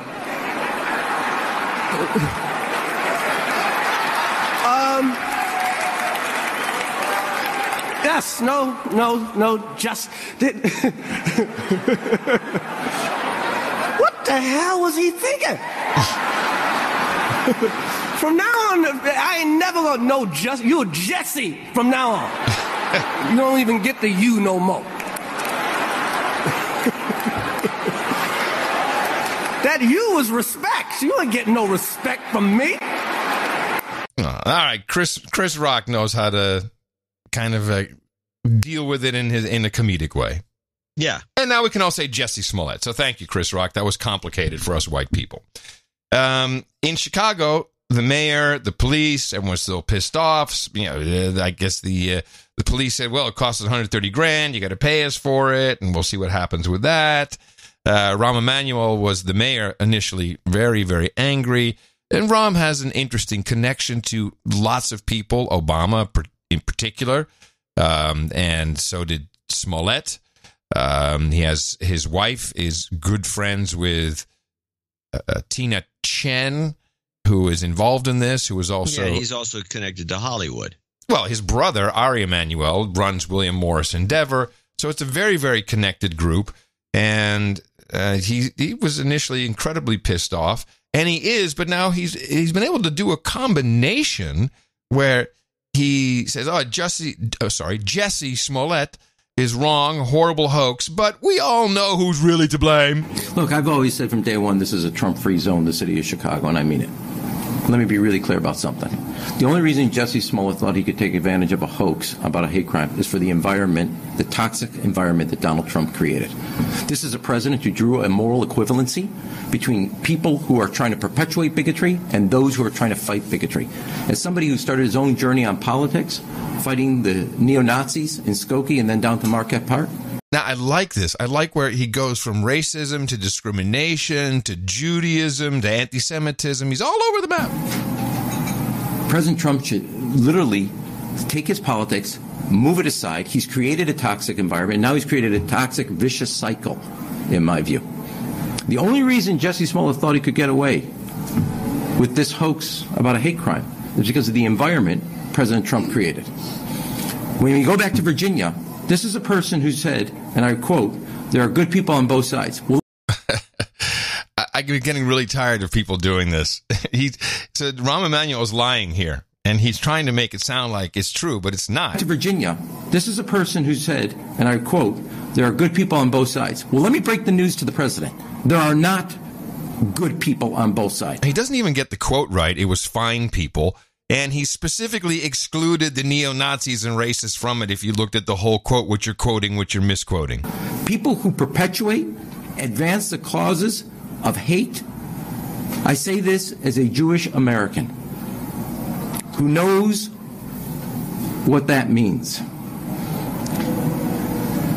My recommendation is the president, go to opening day baseball, sit on the sideline, stay out of this. You created a toxic environment, and all of us who are trying to make sure that we share a common set of values that embrace and welcome people of all walks of life and backgrounds. Sounds to me like Rahm is more pissed off about a number of Democrats making anti-Semitic statements in the environment Trump has created, or maybe in the environment Democrats elected, than Jussie Smollett. The question that comes to my mind is who came up to him and said, hey, you're getting off script here with this little anger thing of yours. You got to pull it back, rein it in, and let's blame Trump for something. Yeah, well, I think his connections say enough.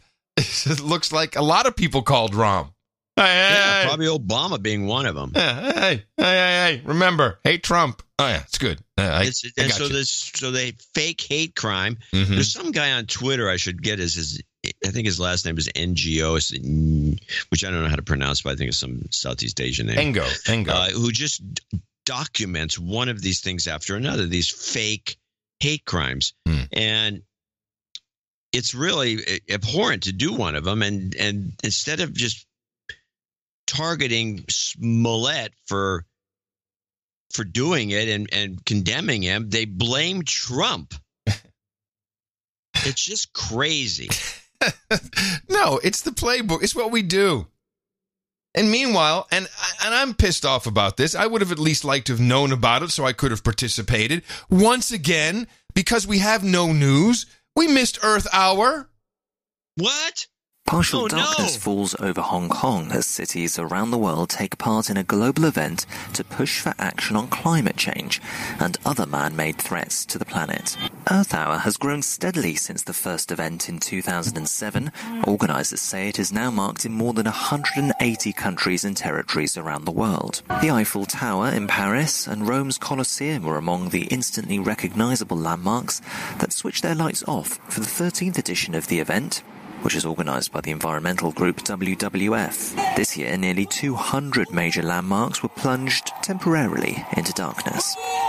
Woo!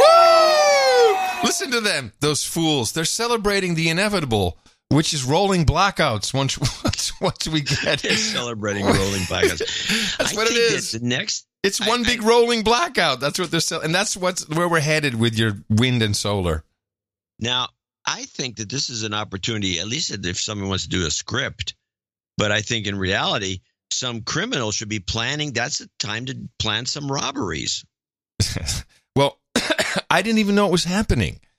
I know. Well, they didn't either, apparently, the criminals. Well, I don't think the criminals knew it either. No one knew about it. Well, they make more out of these things than it's actually, but this gets the biggest of the group.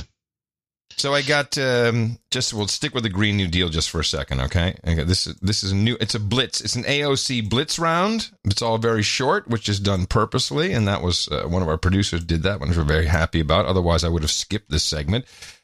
She had the big Green New Deal town hall on MSNBC. Change takes courage. Change takes guts. Defiant rabble-rouser. Sometimes we call her the architect of chaos, champion for change. She has clearly moved the needle on several key policy issues in her first weeks in Congress. Whatever you think of her, you can't ignore her. This is the fight for our lives. This is the fight of our lives. Headliners: Alexandria Ocasio-Cortez with Chris Hayes, Sunday at 9 on MSNBC. So I did watch a portion of this. I think she did very well for her audience, and her audience is all in on everything, and we are, all in on stuff like this. On the events of September 11th, 2001, thousands of Americans died in the largest terrorist attack on U.S. soil. And our national response, whether we agree with it or not, our national response was to go to war in one, then eventually two countries. 3,000 Americans died in Puerto Rico in the aftermath of Hurricane Maria. Where is our response? You see, it's tailor-made for this audience, and they love it, and they're all in on it. And yes, well, don't they know that the deaths in Puerto Rico were just a population? The normal, if you take a population that size over a period of time, that's how many people are going to die naturally. Well, now you're trying to bring in logic, and remember, logic is elusive. So no, that's not what people think. They listen to the 3,000 dead, and they think, yes, you know what? All right, stop here. I've noticed a problem with humanity. They're illogical? Well, I'm going to work backwards from headlines. And most people today who say they're informed are reading headlines. And headlines, of course, more often than not, really do not portray what the story is. But we're witnessing a state of data compression within human cognition. And this came to me. I was watching some YouTube videos yesterday, and it doesn't matter whether it's Paul Joseph Watson or just some ditzy YouTuber, I guess maybe even PewDiePie. They all do the same thing, which to me, when I first saw it happening years ago, and I think Zay Frank started it with the show, was the jump cut. The jump cut where you pretty much every single sentence you say the sentence, and then you cut out every breath, anything that was said in between it, you jump right to the next sentence. Would you say that started with Zay Frank like 10 years ago? I'm not absolutely sure who started it, but we have discussed this on the show, and it annoys me to no end. And when we talked about after one show, I think that's what it was, and you talked about, you at that time expressed some of your concerns. You're noticing that it now is actually required. It is required, and so when I brought this theory to Tina yesterday, and I said, you know what I'm talking about? She said, no, and I showed her a video. I said, oh, yeah, of course, I've done it. This is what everyone does. I said, what do you call that? She said, bad editing. I said, that's what I would call it. That's what John would call it. But it is required. It is required for the same reason that people listen to the No Agenda show at 1.5 or 2 times speed. It is the same reason that people use emojis. It is the same reason that people, just like in text messages, one line, return, next line, return. It's the same thing. People are compressing and seeking different ways of technology to compress the information and get as much in as possible. I don't know if that's healthy. I don't know if it's good. I don't know if it works, but it is happening. And that is why you get people all excited about a headline, because that's all they're processing. Everything is, people want more, they crave more, they're jamming it in, and the media has adopted to this. And Twitter is another perfect example. All these short form things, really one line, not a paragraph, one line, boom, next line, boom. That is how people want to consume information. And this is why we have a completely illiterate population. And I'm sure there's an exit strategy in this knowledge for us somewhere. I don't know. But this is what people are doing. And it's, quite frankly, when you look at the type of information people are consuming and the jump cuts and the process. Ben Shapiro, I think part of his success is that's That's what people want. They want, oh, yes, give me that line. Oh, yeah. And who else does this? Who else gives you the information in one sentence, memorable little beautiful bits, little nuggets? Who does that? Trump. There's something going on. Now, I'm amazed that people listen to us at all. Postmodern, that's for sure. Yeah. And being postmodern, from my theoretical perspective on the whole matter, and your comment that it's required to have this form, and every talking head on YouTube, I've never seen one that doesn't use it. No one's out there just calmly speaking. They're bit, bit, bit, bit, bit, bit, bit, with their head jerking all over the screen. Yeah. It is, and it is required. You're right. It's some sort of a postmodern function, and I'm not sure. I kind of just go with it as such, and then as such. Well, but I don't know what it means. I don't know how it affects the public, but the public seems to demand it. And I think people are overlooking when it comes to this sort of thing, that they kind of want this because the public is postmodern, and they don't know that that's why they vote for Trump. Well, and the other side is clueless about all of this. Yes, very clueless. But the thing, it really hit home for me when I thought about why are people listening to our show at high speed? You know, it's like, I consider what we do art. So for me, it's like you're going to see the Mona Lisa and you jog by it, you know? if I can make a little comparison between the show and the classic piece of art. But it's because people can't stand the pauses. So that's not a production choice. That's a consumption choice. I believe Overcast, the app that Marco makes, it will leave your playback speed the same, but he chops the spaces out for you, creating the jump cut because it is a demand from the audience. They can't stand wasting a nanosecond of time. It's interesting. Well, it gives them more time to do some online gaming. Well, yeah. I'm not saying we're using our compression techniques wisely, but it is taking place. So anyway, I'll give you a couple of compressed nuggets from AOC from her Green New Deal thing on MSNBC. We've got 12 years to turn it around. Yeah, there you go. And this one? We are going to be the frog in the pot of boiling water. And now you know exactly what it was. That's it. That was her whole thing. Well, her presentation skills are improving. She's remembering the script better. And it was obvious that Chris Hayes was Isaac Hayes. Chris Hayes, I can't remember.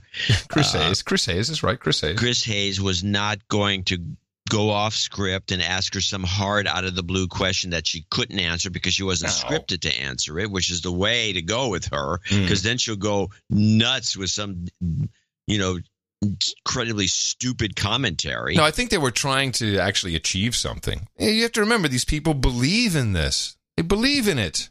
Yes, they do. They do. They're believers. Even though they do not adhere to it, and I guess they kind of, maybe they don't, but I don't know what it is. We don't believe in it. We don't buy it. Let's put it this. It's not a religion. We don't buy into the phony baloney. We see no evidence of what they claim. So I think that's kind of what we take. And we've been following this from the very first scandal of the real climate gate. And the original concept we used to always say, or I did for sure, why do they want to do cap and trade? Yeah. Do you have a neutral result? Mm-hmm. If you really want to stop everything from happening, you do cap only. And by the way, the far left progressives have been saying this from the beginning too. Why, if this is all true, why are we doing cap and trade? It makes no sense. But that's not even on the table anymore. That's not even discussed. No one even cares. Now it's just carbon tax. It's just not even. It's just do something. Help. Do something. Oh, go back to the Paris Accord. Yeah, we're gonna die. Back to the Paris Accord. That's all that it is. Well, it's gotten pretty weak. No, it's extremely weak. So I got an off the wall clip. Okay. So this reminded me of another clip, and you might get a clue what that other clip is, and maybe have it at the ready. Okay. Pelosi's in there chatting up something she's up to in the Democrats, and she says something profound, or she thinks is profound, and she literally requests applause. Wait, does she say that's an applause line? I've heard her say that in the past. Is that what she does here? Oh. We're going forward with the Protecting the Pre-Existing Condition and Making Healthcare More Affordable Act. That's a line for applause. Yes.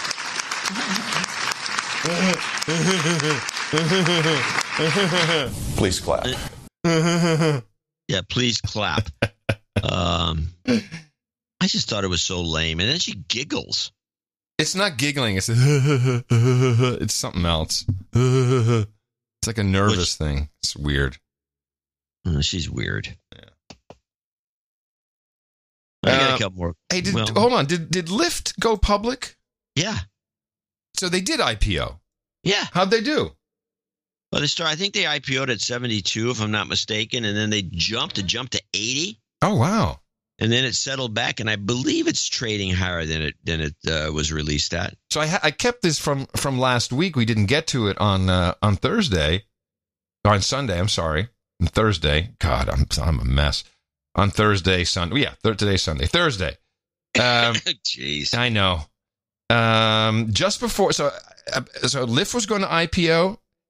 And Uber's going to IPO, and what did they do? Drivers have been suffering very recently with harsh driving conditions as far as the pay is concerned, and it's just been made a lot harder with this recent 25% pay cut. Yeah, so they cut the drivers from 90 cents a mile to 60 cents a mile, and these guys can barely make money as is. Just before the IPO, Uber? At Uber, and I believe Lyft too. I don't know about that. Uber for sure. I think Lyft did the same thing.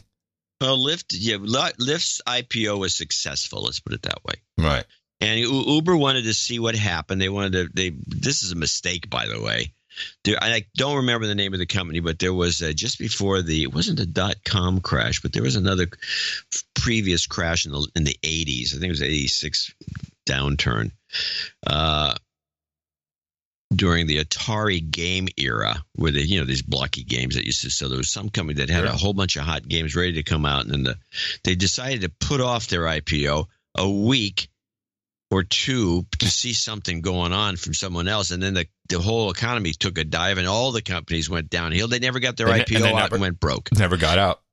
Never got out. And Uber should not have, they said, well, let's see what happens with Lyft so we can, hoping to nickel and dime, push it up a little more, maybe do a better IPO, or I don't know what they were thinking. Sounds like a fractal. They should have pre-IPO'd before Lyft. This is a fractal. You might want to check that out, which company did that. I like the idea of this coming around and Uber never getting out before some kind of crash happening. Yeah, it would be funny.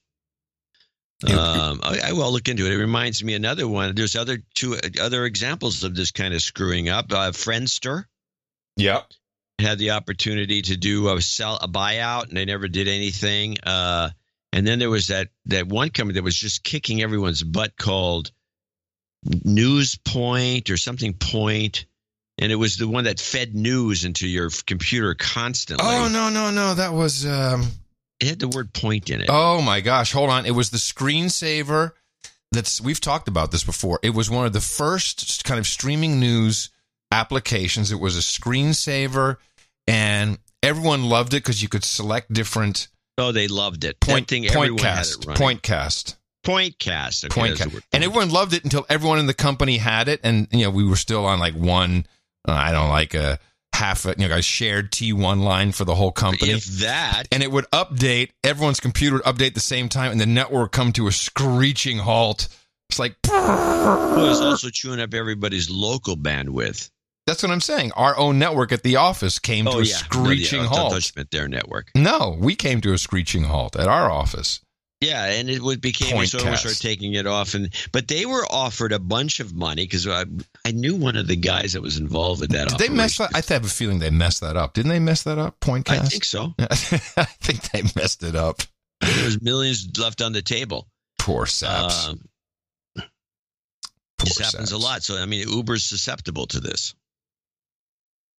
I don't know, but Lyft did have a successful IPO, which means Uber should have one, but they're going to have to they can't do another same type of IPO the day after, but they should get that thing in line and do it like as fast as they're going to have personal drones, John. They're so much better. So they'll be landing everywhere. Right here downtown Austin, they'll land on the roof. It's great.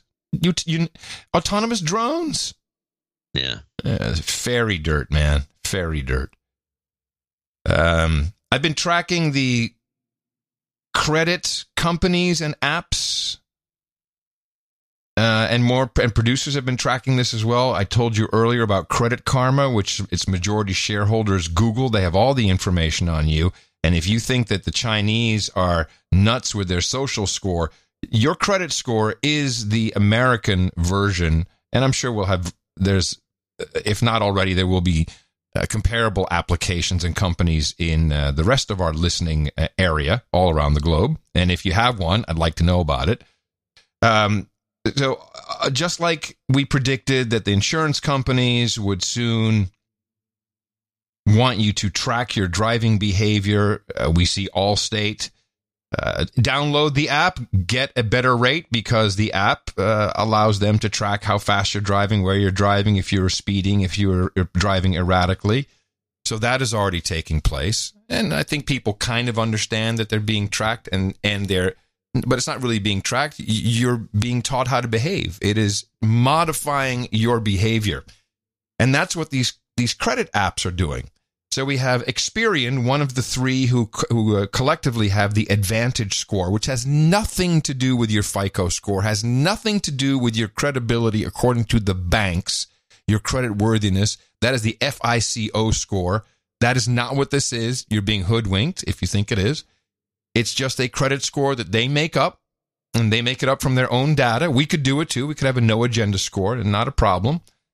But the way they're marketing this, again, without telling you that they will get you access to more cash to borrow if you only behave in the right way. And sometimes that behavior is just starting by installing the app. Hey, so do you have any last-minute advice? Well, you're going to be spending money on more than diapers. So you should raise your credit scores instantly with Experian Boost. Instantly? Yeah, and it's free too. You finally get credit for paying all those utility bills. Okay, but don't you already? Not till now, and only with Experian Boost. We can get better credit cards. Boost your credit scores instantly. It's free and only at Experian.com/boost. See, I like this. They call it a boost. They control the score. So just by downloading it, you already, they'll say, your score is already improved. And then it's telling you, pay the utility bills. And when you pay the utility bills apparently first, or if you're maybe behind on one, then it will reward you with your score going up, and then you will get more credit available on your credit card. I think this is a very This is a very, very, very evil plan, and it's being marketed. This is a young father, but it's being marketed to teenagers and Zoomers, and this is incredibly evil. Huh. Well, I wasn't even keeping track of any of this. Once you know what the scam is, once you know the score, and again, it's getting you to change behavior. Drive better. Okay, I'm driving better because I get a cheaper deal. Pay this bill first. Then you can get more money. You can get more credit, so you can buy more diapers or whatever it is. Usually, you see the scene change and your house upgrades, your car upgrades, your girlfriend upgrades, everything upgrades. This is behavioral manipulation, and I just want everyone to be aware of it. Yeah, we also work on these types of neuro-linguistic programming, except we do it with jingles. I'm going to show my support by donating to No Agenda. Imagine all the people who could do that. Oh yeah, that'd be fab. Yeah, on No Agenda in the morning. That's true. Jingles and the fabulous, boy, this thing is squeaky. Now he notices. I just noticed it. Yeah. Yeah. Kyle Olenman's at the top of the list today's show. He's a $135 donor from Cincinnati, Ohio. Came in as one of those bank checks, along with Rene Labbe I'm thinking it's Labby. Rene. By the way, yeah, it's an interesting spelling. L''ABBE, very Frenchy. In Santa Monica, California, she came in with a nice check of $100. Lee Whitaker, 8008. He is in Royal Tunbridge Wells. And Jobs Karma at the end for you, definitely. Ryan Kennedy in Andover, Massachusetts, 69. Baron Mark Tanner in his twice-a-month donation of 6789. Whittier. Sir Hamus in Mooresville, North Carolina. Let's see what he has here. 6666. He's got a little note here. Please accept this as a double invisible, no agenda podcast hat for my douchebag friend, William. Okay. William. Douchebag. He was butthurt over having to share a no agenda call out with another boner. He told me he would donate to the show if I righted this wrong. Okay. Let me, here's your no agenda hat. It's on the drone. It's on its way to you. Hold on. Here it goes. There we go. I love those invisible no agenda hats. Yeah, and the invisible drone, and the things are made by invisible printers. In an invisible 3D printers. Yes, exactly. Seth, and boy, you know those 3D printers that make those hats? Wow, are they fast. The dynamite.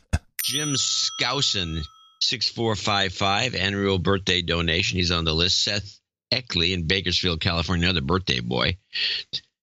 In this case, it's happy birthday to my smoking hot, small-boobed wife, Heidi. I'm sure she appreciates that. That's nice. 6006 donation, along with Mark McCutcheon with 6006. Robert Bruckner. That's a birthday. That's his sis. His happy birthday, sis, with the 6006 donation. Yeah. Way to go, sis. Bro. Yeah. Well, maybe she'll come through with something insulting to him. Yeah, I hope so. Robert Bruckner, 5555. Chris Kincaid, 5510. Double nickels on the dime from Tyler, Texas. Neil Carpenter in Macon, Georgia, 5333. Sir Austin of the Snowy Cascades. In Sammamish, Washington, 5150. He needs some house selling karma. We'll give you that at the end. For sure. Shannon Adkins, 5050. Another sporadic donation, she says. Joseph Green, 5033. Peter Hollett, 5005. Long note there. What is he saying? Take a look at it. Peter Chong in Lakewood, Washington. Sir Brian Watson in Raleigh, North Carolina. George Oberhofer in New Brunswick, New Jersey. And he had a funny line. He had a handwritten check. And he put in the corner, you know how people like Sanity, like the lesbian does. And he writes reality check. Oh, okay. Get it? It's a check. Oh, reality check. Got It's it. A reality check. Nice. Liked it. And that's our list of producers for the show. Oh, that's it? Yeah, it's a very short list. We didn't do as well as last show, but we did, enough to just getting by to show 1125. I want to thank all these folks for helping us out. Yes, and thank everyone who came in under $50. Typically, people are there on one of our subscriptions. We have a lot of them. Also, if you like to stay anonymous, that's another way to do just that, to make sure we don't mess it up. So it doesn't always work when you put it big and large at the top, but we try. But thank you for participating in this grand experiment that has been going on now it's our 11th season. I like saying season. It's our 11th season. We've had 11 seasons on the air, John. How about that? 11 seasons. 11 seasons. It's actually 44 seasons if you count it that way. We should do the math on it. And we do it twice a week. We'll be back on Thursday. We'll do another one. And please, I'd like you to support the work. Go to Dvorak.org/NA. Okay, couple karma requests for F Cancer and for Jobs. Jobs, and jobs. Let's vote for jobs. You've got karma.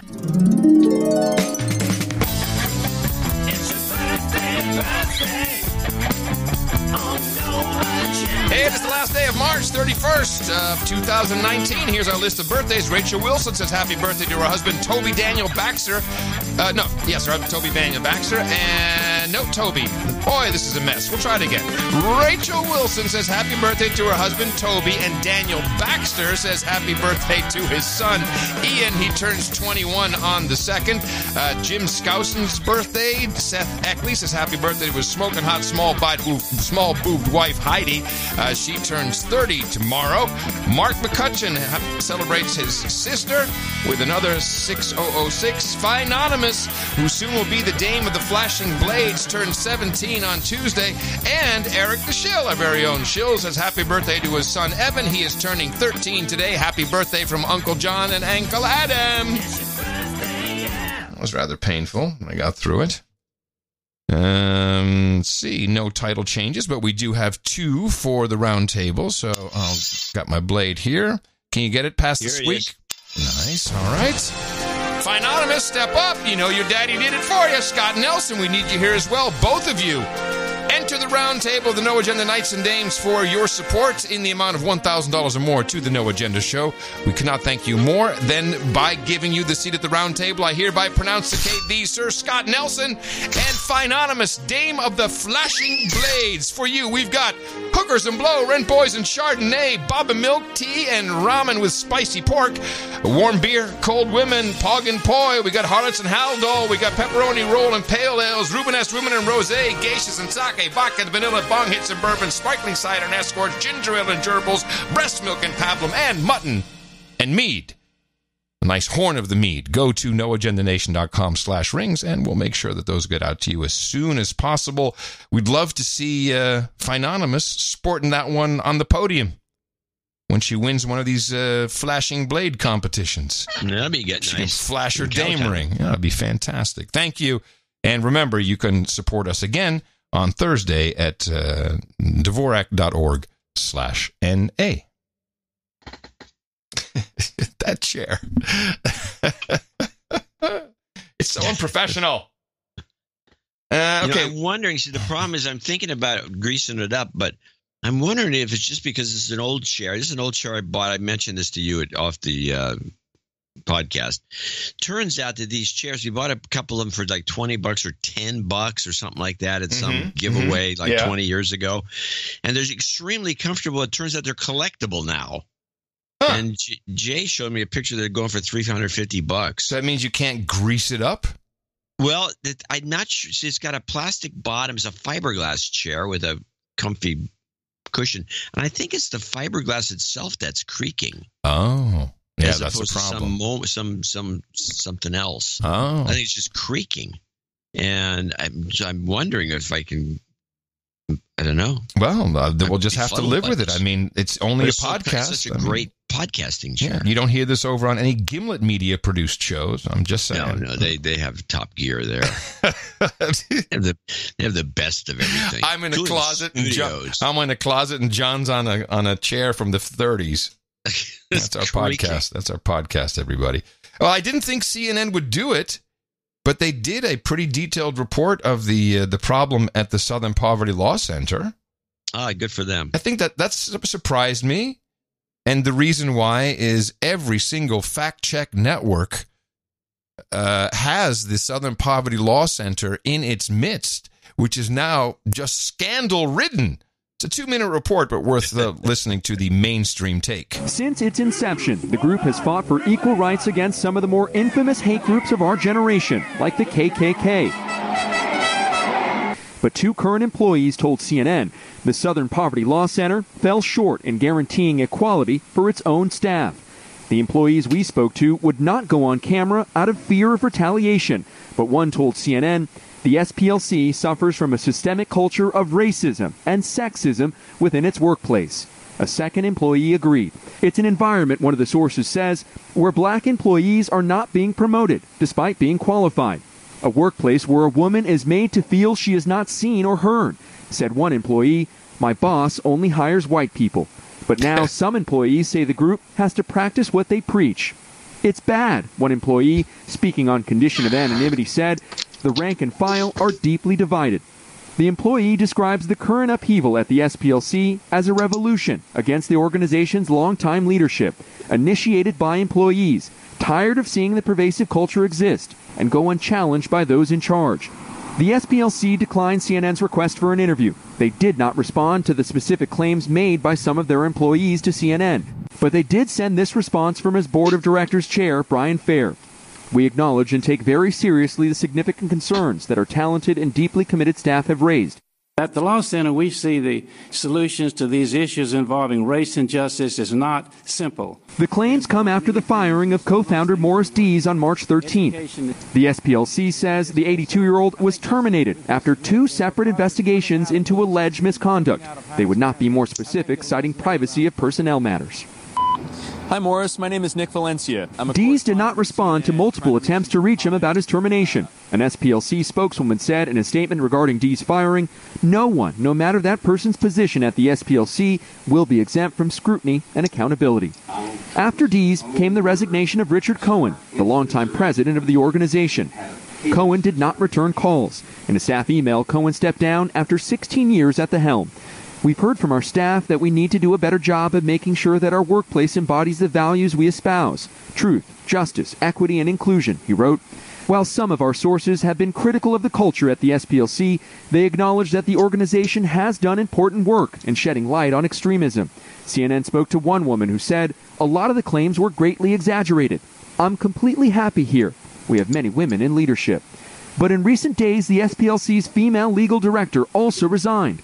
We reached her, but she would not comment. Rats leaving the ship, jumping off.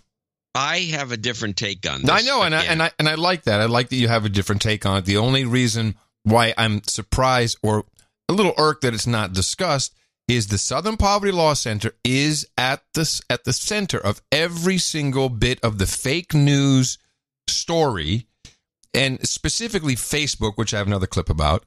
They are the ones that are supposed to be tagging people who are bad. Yeah, bad. You're bad. Well, here's what I think happened.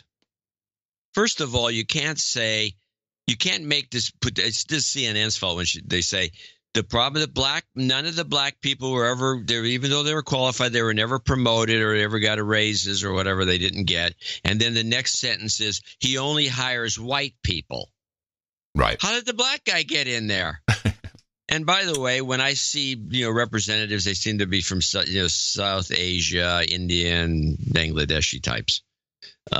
Anyway, here's what I think happened to this place. It fell apart from its own success, and I would associate this with Gimlet podcasting and the people going all of and unionizing. You're right. Yes, it's the revolution eating itself in a way.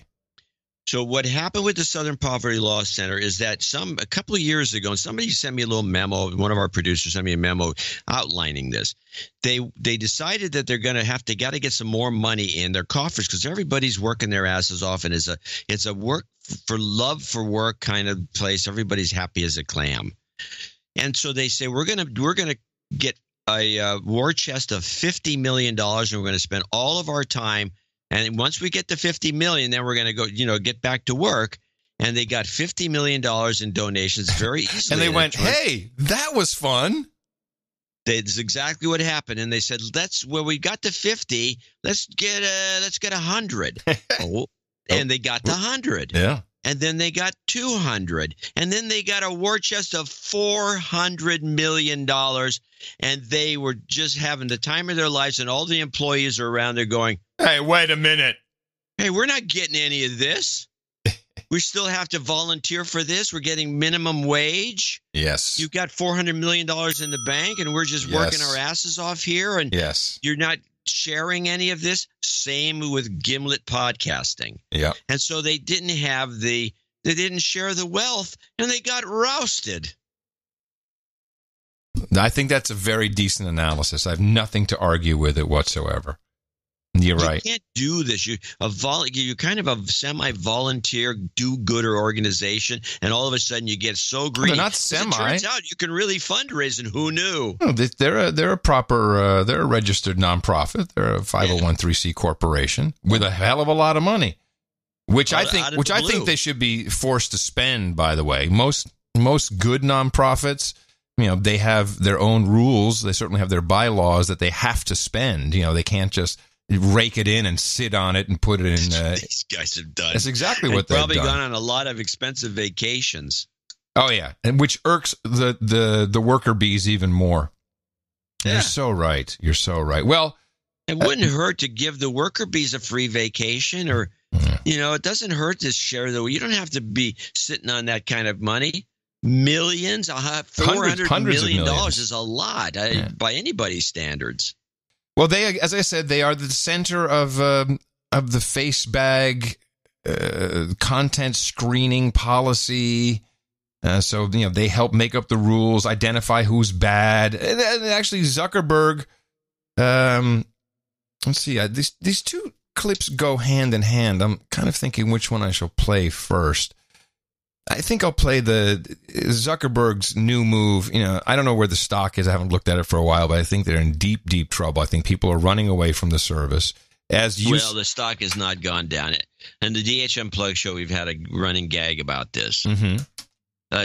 Horowitz is always shorting it, and I say, don't short it, and he's always, it doesn't work out. Well, that's because it's not just Facebook. They have other properties that are performing quite well that are not that visible. But Zuckerberg has called for a global set of rules. The chief executive of Facebook, Mark Zuckerberg, has called for new rules to regulate the internet. Hey! Woohoo! Go, Marky! This just 2 weeks after a gunman used Facebook to live stream a terror attack on mosques in New Zealand. Hey, stop the clip. Whose idea was it to put live streaming on Facebook, encouraging this sort of thing? Zuckerberg. Was it your idea? No. Whose idea was it? Zucky. Oh, and then he's bitching about it. Well, no, he's not bitching about it. I've learned from our producers in New Zealand that the media there is going, and I've said, please send me some links. I need some clips. They're going nuts. Everything is now blamed on social media, particularly Facebook. Everything. It's all Facebook's fault. Yeah, it's got nothing to do with anything else. Okay, go on. No, of course not, but it's fun to watch. New Zealand. Well, Mr. Zuckerberg now says things must change, and in a statement, he's called for regulation of what he describes as harmful content online, saying private firms can't do this alone. He says there should be new rules related to political advertising and the creation of common standards.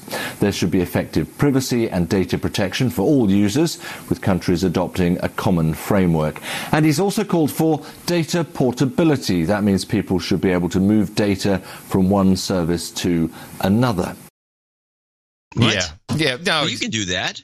Yeah, but he's just blowing wind, blowing smoke up everybody's skirt. He's no one not gives going a to last shit. long as the CEO if he keeps this up. Thank you. He's toast. But he's doing something very interesting over there on Instagram, which is a Facebook property, and that is the conflation of, or is it conflagration of white supremacist and white nationalist.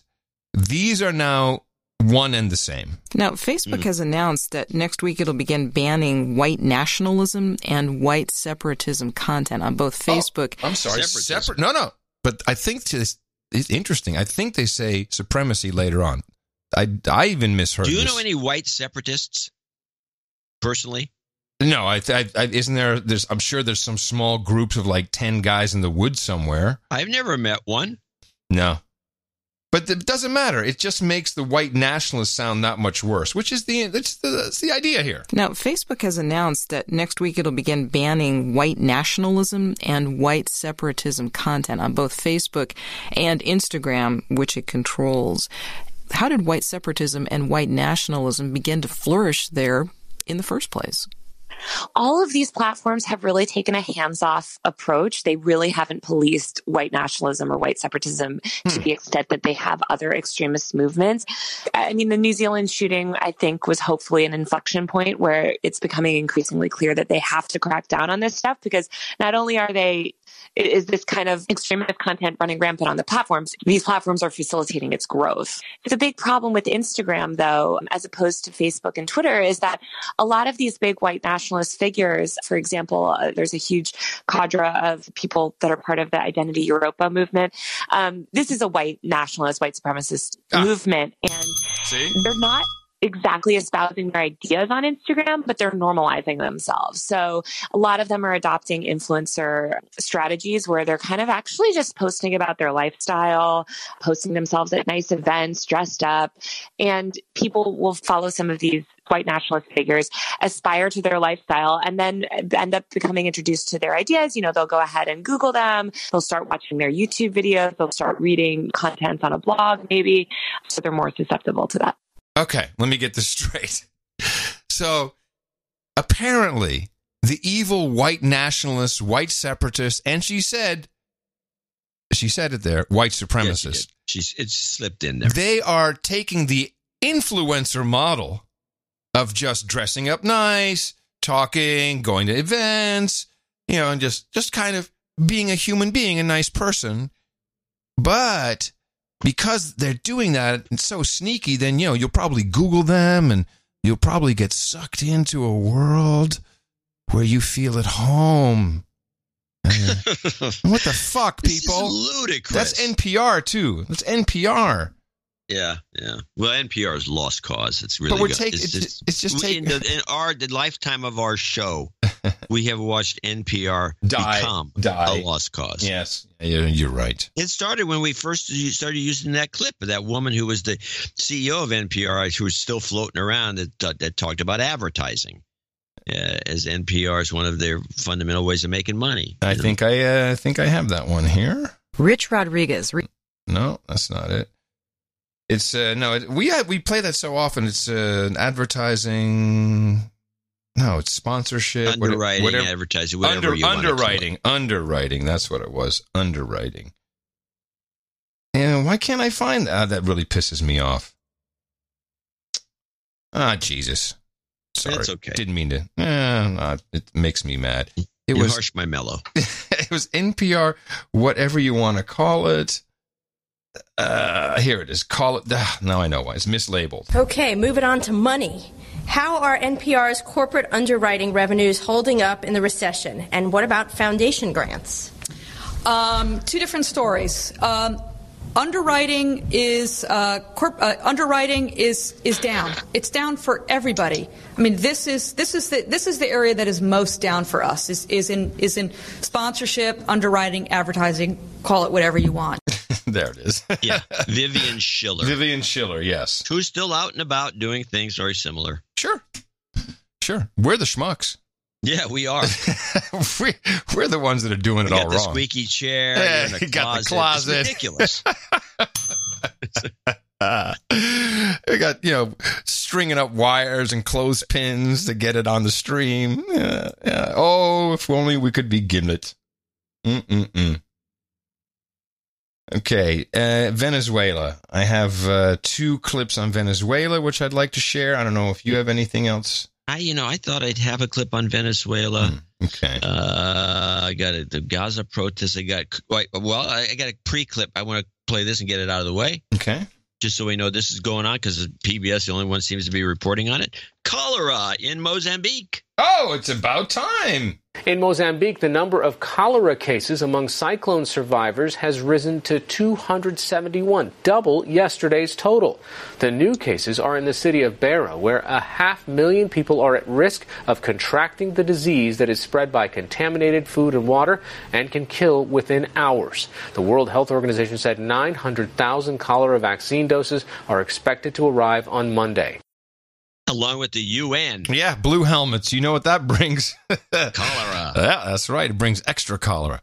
The president issued an executive order to prepare for an electromagnetic pulse attack. Really? Yes. He did. Executive order on coordinating national resilience to electromagnetic pulses. He did. You have pretty much the same response as the Washington Post. The Washington Post said, "You don't need to worry about a nuclear EMP. Here's why." And then they go straight into... I didn't have that tone of voice. No. They went straight into James Bond-like stuff. President Trump believes the danger of an EMP is not just a Hollywood plot device. He recently announced an executive order meant to protect the United States from an EMP, directing federal agencies to coordinate the assessing, planning, guarding against its risks.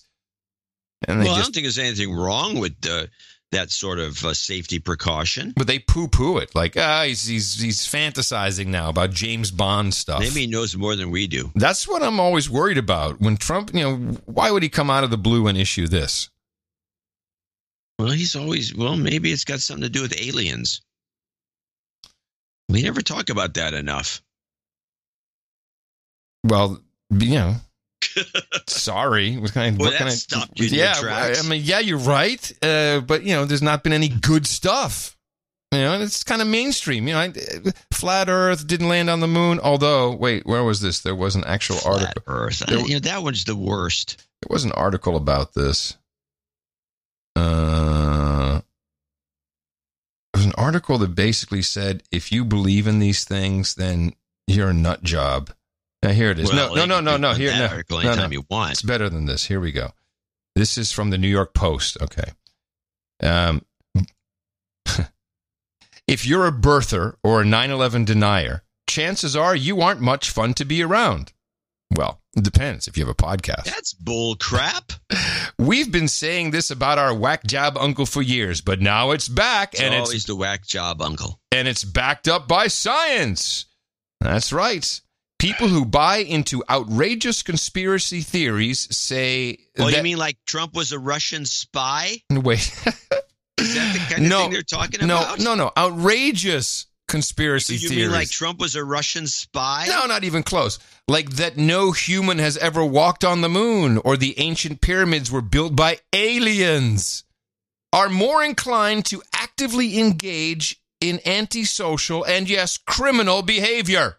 Oh, the criminals. That's a good one. That's the main finding of a team of psychologists from UK's Staffordshire University and the University of Kent, who investigated the wider impact these paranoia-fueled fringe beliefs can have on behavior. Quote, our research has shown for the first time the role that conspiracy theories can play in determining an individual's attitude in everyday crime. Yeah, the crime being you're giving too high ratings to the History Channel. It demonstrates that people subscribing to the view that others have conspired might be more inclined toward unethical actions. Why? Now here it comes. With contemporary conspiracy theories targeting everything from myths surrounding the Mueller report to the chilling secret behind Disney's Frozen, this cultural phenomenon is certainly ripe for clinical exploration. They slipped in a little pun. Yes. The Disney? Yeah. Yeah. That's bad form. Yeah. So there you go. More prone to criminal behavior. Well, that makes sense to me. Let's hear from one. This is Elliot Abrams. He was caught by the BBC to talk about Venezuela. And I'm doing AOC. And the first clip here is, the obvious. Mr. Abrams, do you find it difficult to walk into a room acting as an honest broker when you have this very controversial history in the region? The United States is not trying to be an honest broker here. The United States has a position, which is this is a vicious dictatorship that is destroying Venezuela. But in your past, you supported dictatorships, authoritarian governments that committed human rights. Does that not compromise your ability to work in this situation? I think you have not read the history of this. Oh? What we did in the Reagan administration, what I did was to try to help the greatest tide of turning from military dictatorship to democracy that we've ever seen in Latin America. It's a record of supporting democracy and the expansion of democracy, of which we're very proud. Yeah. Of course. That plays right into the AIDS stopped clip from PBS. Ooh, hold on. Here we go. State Department announced today that it will suspend 2017 and 2018 payments to the three countries. The move comes one day after President Trump threatened to shut down the U.S.-Mexico border over immigration and said that the cuts were already in place. I've ended payments to Guatemala, to Honduras, and to El Salvador. No money goes there anymore. We were giving them $500 million. We were giving them tremendous aid. We stopped payment to Honduras, to Guatemala, and to El Salvador. We were paying them tremendous amounts of money, and we're not paying them anymore. because they haven't done a thing for us. Democratic members of Congress who were visiting El Salvador today called the aid cutoff, quote, entirely counterproductive. And that folds beautifully into the next clip. We go back to Elliot Abrams with the BBC talking about all options, including, well, you know what, still being on the table. Because the Russians flew in 2 planes. That's not going to do Venezuelans on the street have been saying, it looks like this is going to last a little bit longer. Now, I want to ask you, how does Maduro know that all options on the table isn't bluster? I mean, he seems pretty convinced that he can wait you out on this. I think you're right that he is convinced of that, or intermittently convinced of that, and just thinks, I'll just stay here, the Americans will get bored or they'll go away. I remember a guy named Manuel Noriega who thought the same thing. The Americans will just go away, there's no reason for me to take a deal and leave the country. He ended up in an American federal prison. So my advice to people in Venezuela who think that all options is kind of a joke or symbolic, it doesn't mean anything, don't test the president on it. There is a Not so subtle threat. No, but what do they have? I mean, do they have any ammo left? It doesn't. By the way, I find this to be. I don't like the sanctions either. I mean, not. He's out of control. We're not doing it right. This is a cluster. The big cluster. Well, yes, because the neocons have taken over, if you haven't noticed. They've slipped in ever since Bolton showed up. The whole Trump administration has gone off the rails regarding its real promises. You have to remember when Trump ran, he was talking about the stupid Syrian war and why were we there in the first place. Hey, hello, we're still there. Yeah. This is a lot. This is kind of I'd say a fractal of Obama when he says, first thing I'm going to do, take it to the bank. I'm going to get everyone out of Iraq and I'm going to shut down. You can take that to the bank. Yeah. I'm going to shut down Gitmo. You never shut down Gitmo. And Trump, it's because he got all these neocons got into his administration, the Kagans and the Noodlemans, all the rest of them. And it's the same thing happening with Trump, Bolton and some of the Abrams. These guys are all in bed together. It's just not this. Is a plague, these people. And I don't know why Trump can't see it. Yeah, there's something weird with that. And it's not good for people. That's what we're stuck with. At least we're watching them. Yes. All right. Do you have one more clip we can do? We can get out of here. I got some cool end of show mixes. Crazy guy got the protests in Gaza. It's okay if we're just done. Oh yeah, I got the end of Alex Jones's deposition. Oh, on the Sandy Hook case. Yes. Where that you see headlines all over the place. Alex Jones admits that he's like insane. It was insanity or some crazy stuff. No, that he got. Well, first of all, let's explain what this is. He is being sued for harassment, I think also defamation, by one or more parents of the Sandy Hook. Harm. He's being sued for harm? Yeah, harm.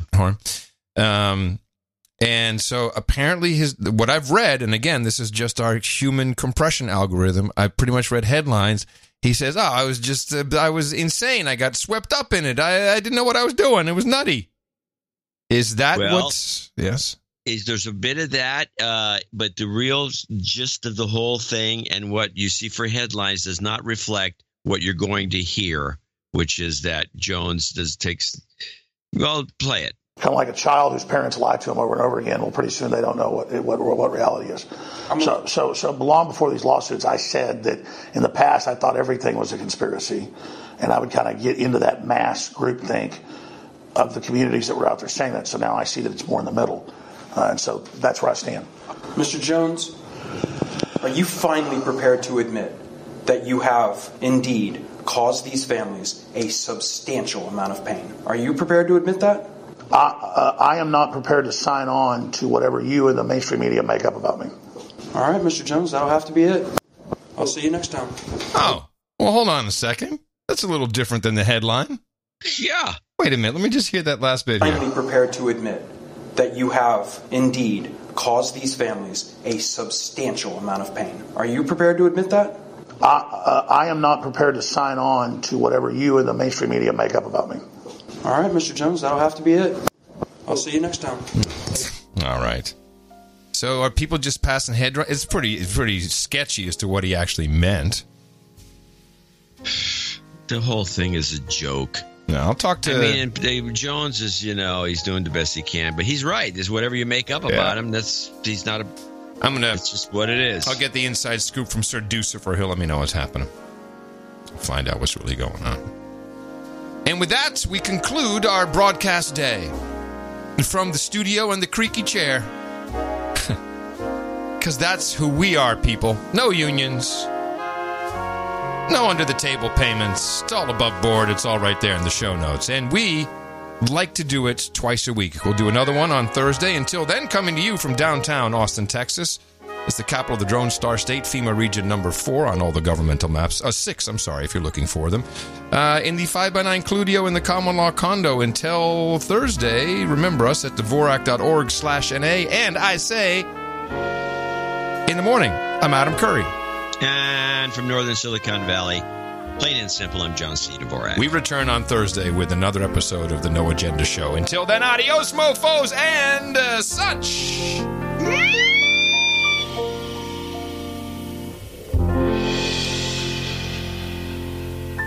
And special thanks to our end-of-show mixers. We've got Jesse Coy Nelson, we've got Tom Starkweather, and microwaved wet beach towel. Come and listen to a story about a douche named Smollett. A Hollywood star barely kept his ego fed. Then one day he came up with a plan. Said he got beat up in Chicagoland. Hate crime. Gets blacks and gays. MAGA hat. Next thing you know, his story begins to stink. Social justice warriors just don't know what to think. Where's the 2 white guys who are gonna take the rap? The cops investigated, it was a load of crap. Lie, that is. Didn't happen. No noose, no bleach. I've been truthful and consistent on every single level since day one. I would not be my mother's son if I was capable of one drop of what I was accused of. This has been an incredibly difficult time. Honestly, one of the worst of my entire life.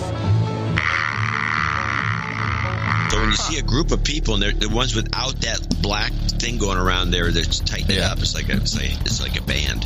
If they're not wearing that, that's usually someone who's an extremist. Super terrorist. Super terrorist. Super terrorist. Don't drone me, bro. Yeah, don't drone me, bro. That's our policy. If you walk like a terrorist and talk like a terrorist, dang nabbit, you a terrorist, son. Super terrorist. Super terrorist. Super terrorist. He said, "Oh, Sigmar!" Don't drone me. Yeah, don't drone me, bro.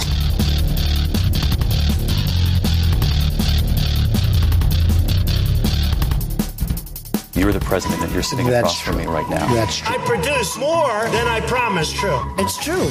That's true. It's true. It's true. It's true. That's such a truth, sir. In the summertime when the weather is hot, you can stretch right out and find you a spot. In the summertime, you got Dookie, you got booping on your mind. So just bend on down, push it out and see what people find. If your stool is hard, it'll roll down a hill. If your stool is loose, just do what you feel. Crap along the lane, blast a sidewalk, or just go behind a car.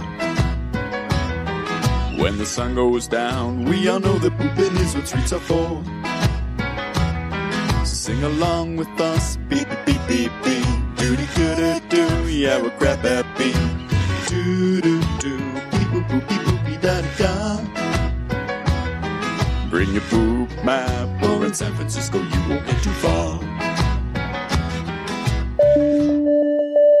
I do want to respond in this way. You might think that's okay. They chose to hide behind secrecy and broker a deal.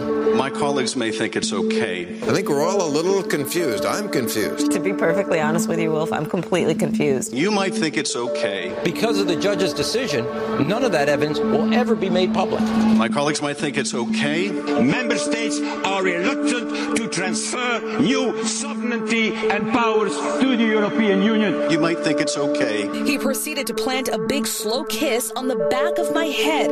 I don't think that's okay. We are getting our first leaks from the Justice Department. You might think that's okay. People pay extra to get their kids a special position in universities. My colleagues may think it's okay. The former vice president inappropriately touched and kissed her head. I don't think that's okay. The list I would start with are Comey, Clapper, Brennan, and other people in the FBI who perpetuated this absurd lie. My colleagues may think it's okay. Yeah, we're not allowed to read the report. We have a new faith-based justice system. You might say that's all okay. Democrats are planning to ride that conspiracy theory to victory in the election next year. You might think that